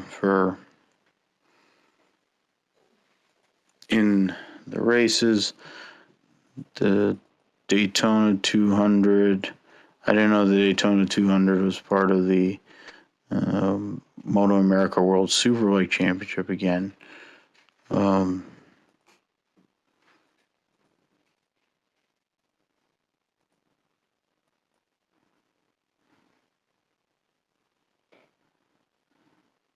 And then in session results, entry list, practice 1, race 1, and then race 2. In race 1, Danilo Petrucci won over Matthew Schultz, Cameron Peterson, PJ Jacobson, and Hector Barbera. And then in race 2, Danilo Petrucci over Matthew Schultz, Jake Gagne, Cam Peterson, Richie Escalante, your top 5. In World Superbike or Moto America Superbike. We will now transfer over to the Cup and trucks at Bristol. And Josh, I'm going to let you go first.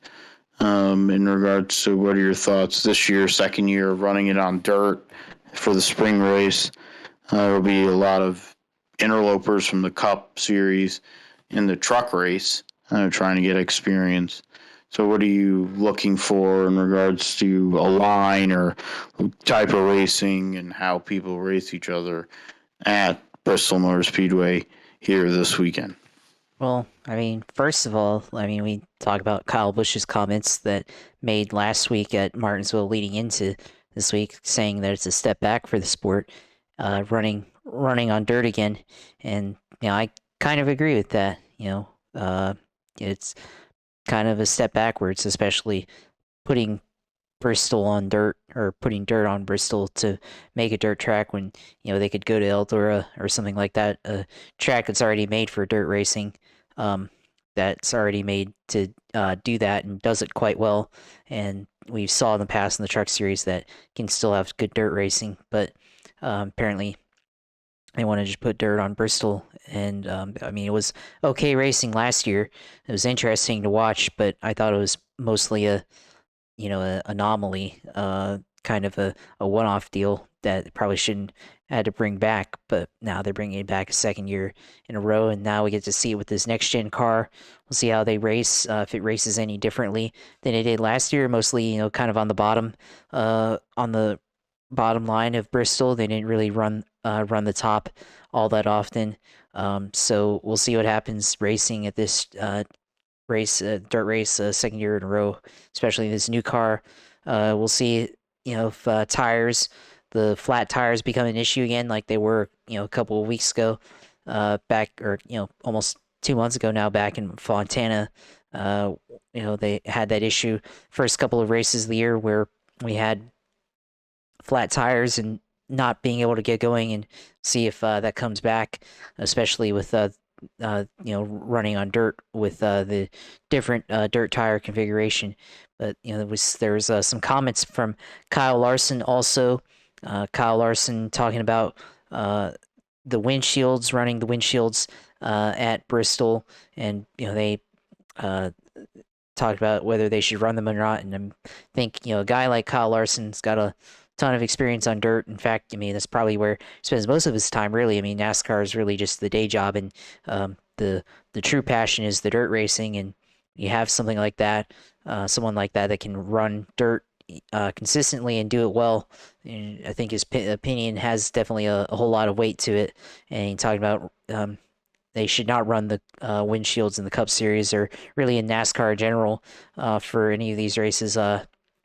Trucks or dirt or Cup at Bristol definitely should take out the windshields, and I agree with that also. Um, but very, very pointed comments from Kyle Larson there, which came out just not too long ago, in Sirius XM radio a couple of hours ago. So very, very strong comments, but should have a lot of weight, especially being the previous champion, and then also being a guy that runs dirt a whole bunch there. But as far as the race itself, people who can contend, I mean, let's look at the dirt guy himself, Kyle Larson. I think he been on a little bit of a slump. I feel like definitely think he could probably come back, and certainly if he can keep it clean, definitely think he can run up there and run up front in the number 5 car on dirt. Other guys look at here. I mean, Joe Logano won last year, so expect him to be up there. Dirt guys that are came to Cup. We already talked about Kyle Larson, Austin Dillon, Tyler Reddick, Denny Hamlin. And he's not really a dirt guy, but he ran well at this race last year. Who else? Chris Buescher. Someone else is really good on dirt. Ty Dillon. I mean, he's another kind of dirt guy as well. Alex Bowman. Ran the Chili Bowl last year, or this year. He's run the Chili Bowl a bunch in recent years, so he definitely be up there. Christopher Bell, another guy who's known for dirt racing. Somebody that probably could be up there. So I mean, Chase Briscoe.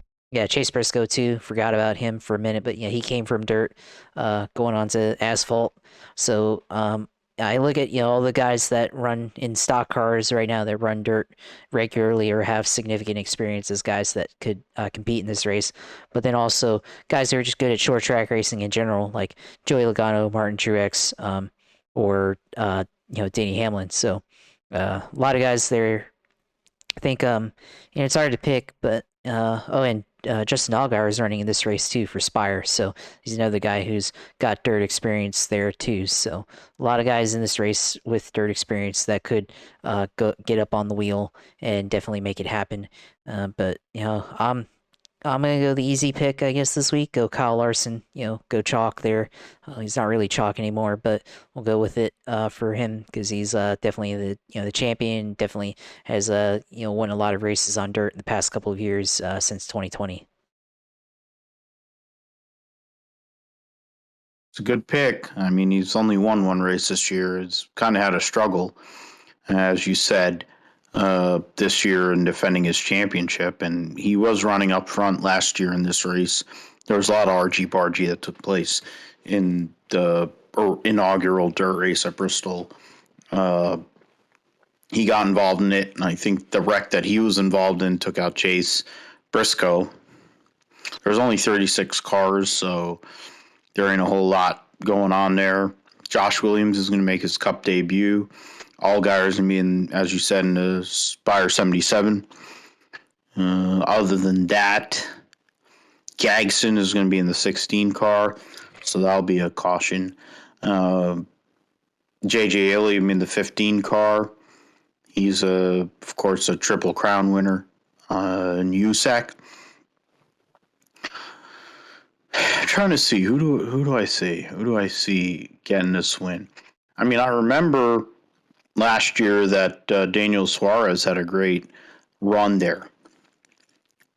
I kind of want to go out on a limb and say that Nacho Libre goes and gets his first career Cup Series win. You should do it on Easter Sunday, so I'm going to do it. Nacho Libre in the Tootsie's car goes and gets his first career win at Bristol. Gets both Spire cars into the playoff. If it isn't him, I mean, my own personal bias aside with Chase Briscoe, I look at Tyler Reddick as another guy. I'm going with two guys that have never won a Cup race to go and get a Cup win for the first win here this week. I mean, Larson definitely wants to get this win, I'm sure. You know, a guy who's won the Knoxville Nationals. He's won all these other. He's won at Eldora, in a truck and in a sprint car and in other cars. He wants this win, I'm sure.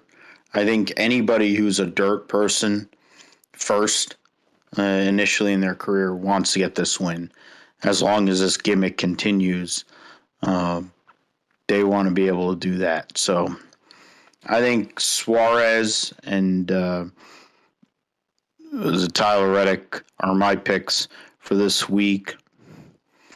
And if there's somebody who's won or somebody who has a chance outside of that, I mean, I picked Logano last week.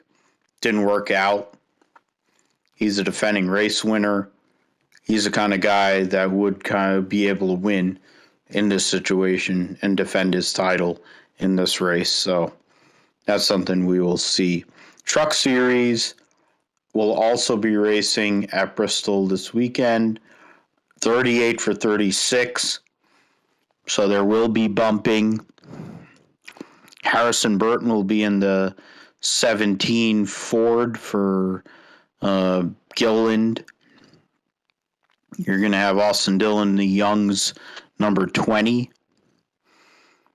Trying to see some of these other people. Buddy Kofoid will be in the 51 for Kyle Busch Motorsports. Joey Logano will be running a David Gilliland Planet Fitness number 54. There's a lot going on there, number 54. Stuart Friesen's Whore of a Wife will be driving or trying to make the field in the 62 truck. She spun out, I think she caused 2 cautions or 3 cautions in the race that she did run. Last year, the races, she caused cautions and multiple cautions every race she ran, so she's really great. Norm Benning is racing. And then in regards to who's racing the Spire, it's Clyde. So Clyde will be in the Spire number 7. I'll go and pick Clyde to go and win in the truck. In regards to a regular, somebody who's a regular in the series that could go and win. I'm trying to think about this. I'm going to go and say Grant Enfinger because he has that dirt. I said it last week. It didn't work out. I'm trying to manifest it until it happens. That Grant Enfinger has to get a win. He's the kind of guy that if you get him a win, you give him the ability to relax and figure out setups and things relative for the rest of this playoff. Before you get to the playoffs, I think he'll be somebody who'll be able to thrive. So I picked Clyde to win in the Spire number 7, but if it's a regular, I'm going to go with Grant Enfinger and the 23 GMS truck. How about you, Josh? Go the same theme like you. I'll go pick Joey Logano winning. If it's a Cup driver winning, then just a truck regular. Go and pick Matt Crafton. He's a guy that's got a lot of dirt racing experience and ran pretty well at this race last year and ran pretty well at Eldora whenever they ran there. So pick Matt or I'm not say Matt Enfinger, but say Matt Crafton to win at dirt if it's a truck guy.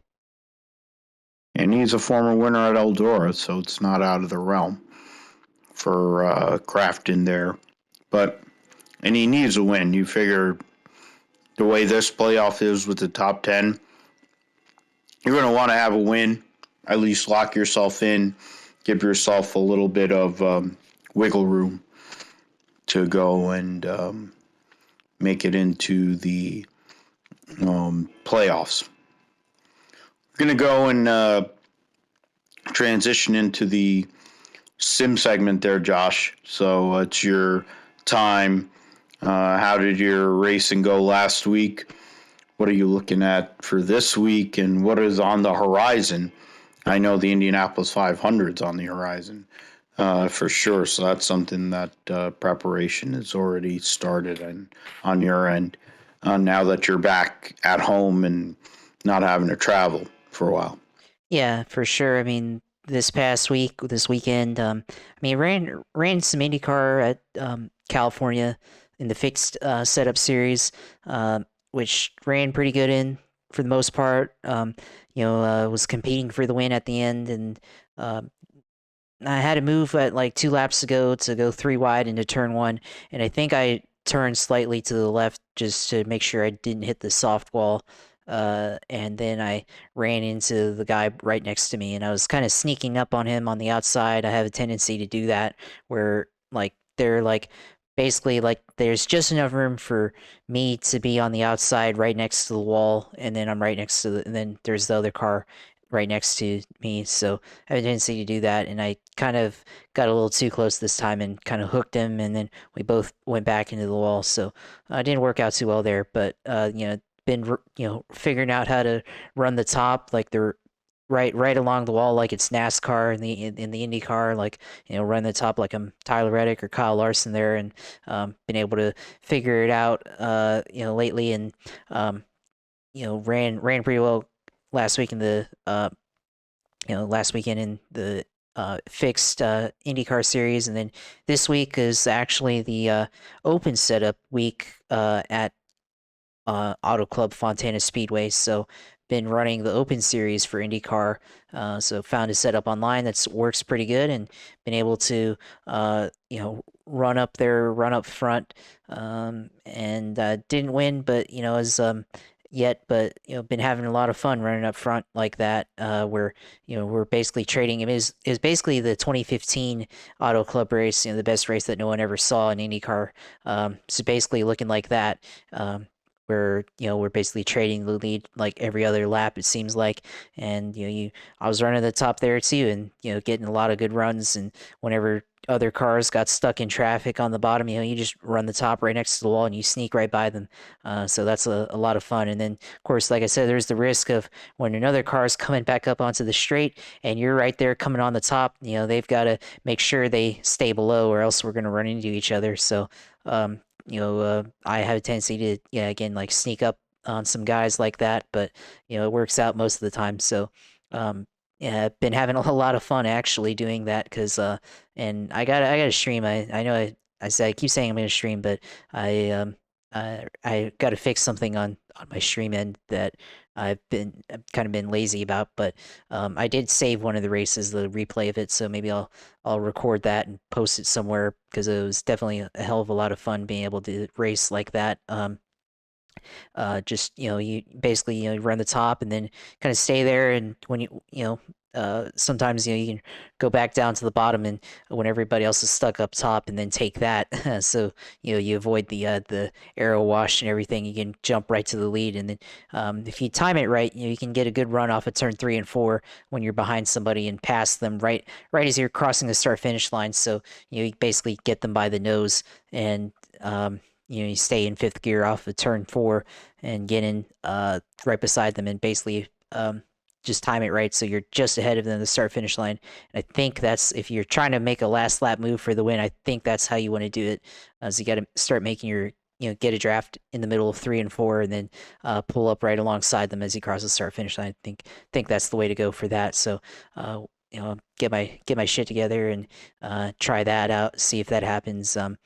But it's been a lot of fun. And then Long Beach was on, and I wanted to be able to see what it was like to run Long Beach. So I did some just offline, or well, online because you're connected to the server, but did some testing on my own at Long Beach, and been trying to figure out how to run the IndyCar at Long Beach like that, like how they do on TV, and seeing all those crazy moves that they're making at the race on Sunday. But it's a pretty tough track. The toughest part is probably the hairpin for me right now, and that last section of corners before the hairpin. That's probably the toughest part for me right now. The corner where Jimmy Johnson crashed initially and got injured, that was a pretty tough corner as well, because you can easily spin out off of corner exit right there. I feel like in first gear coming out of that corner, but it's a real fun racetrack to run at. I think when my best time I think was like a 1 minute 10 second. I forgot how many tenths of a second it was, but it was a 1 minute 10 lap basically, which is, in if you're counting, it's basically like 3 or 4 seconds off of what they're running in the IndyCar race in real life. So that's not bad, to be honest, but got a long way to go to be able to be really competitive, I guess, on that track in particular, if I were to run it competitively on iRacing. So definitely a lot of learning and a lot of things to take away from that. So definitely been kind of focusing on the IndyCar side right now, and preparing for the Indy 500 coming up in May, which be running with on iRacing for sure. So definitely getting back into the swing of things this week with sim racing, getting back into that grind. Yeah, and it's Easter weekend too, so it's a time to go and reset, readjust. For me, it's a short break before a new job, but along with being able to be with family. But Josh, you'll be able to go and reset, be with family, but also go and race. So where can we go and follow you in regards to your racing, and where can we find the video of the show? Yeah, of course. The sim racing, the iRacing, always look on Twitch TV/UCLR2. That's where you find all my streams and watch me race. And definitely make sure to tweet out at the stream when I go live on there. Which you can do at follow me on Twitter at JP Huffine. That's where all my socials are at JP Huffine, any platform basically. And then of course we've been producing these YouTube videos now on putting this podcast, recording it, the video stream, putting it onto YouTube. So go on there for that. Got some bonus content on from some of our previous recordings that we have on video, that maybe I can clip together and put on there. Like we had that pre podcast discussion with Joe Passero, which I've been meaning to clip that part of it where we had your Tony Stewart video from winning Sonoma and put that on YouTube. So got to do that, but we'll try to put the podcast on there and the video form of it, so you can watch that on YouTube or listen to it from YouTube. Go on there, subscribe, like our comment, like our videos and comment and subscribe. That's kind of the name of the game on YouTube. Hopefully one of these days we'll hit the algorithm. Well, and somebody will see it and we'll start getting some views on there, because it's always good to get YouTube videos views on social media. So of course, subscribe to the channel, which is Gripshare Podcast, which is the same name as we are on all platforms. So look us up on there and subscribe and watch our videos, and give us feedback on what we need to do to make it a good show, and what you liked and everything from it. So glad to be able to do that, and try to grow this thing into something that we can be proud of.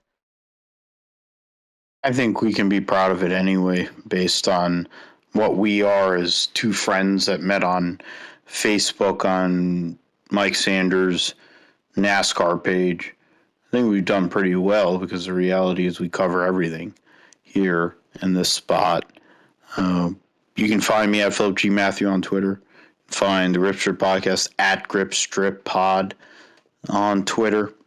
The Gripstrip Podcast is on Apple Podcasts, Amazon Music, Spotify, Podbean, Pandora,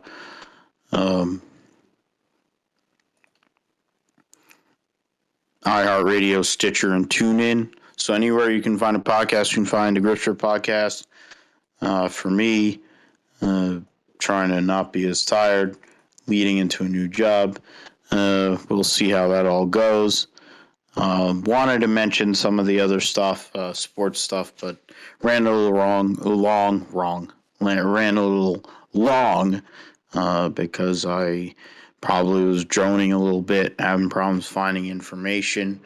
So part of the frills that you get with the Gripstrip Podcast. But no matter what, or where you listen, how you listen, we thank you for listening to Gripstrip Podcast. We'll be back next week for episode 110. A lot to go over, a lot that will be going on. NASCAR, Formula One, the main thing. Then you'll have NHRA as well, going on post-Easter. So we thank you for listening to Gripstrip Podcast. I'm Phil, for Josh. All take care, and we'll see you later.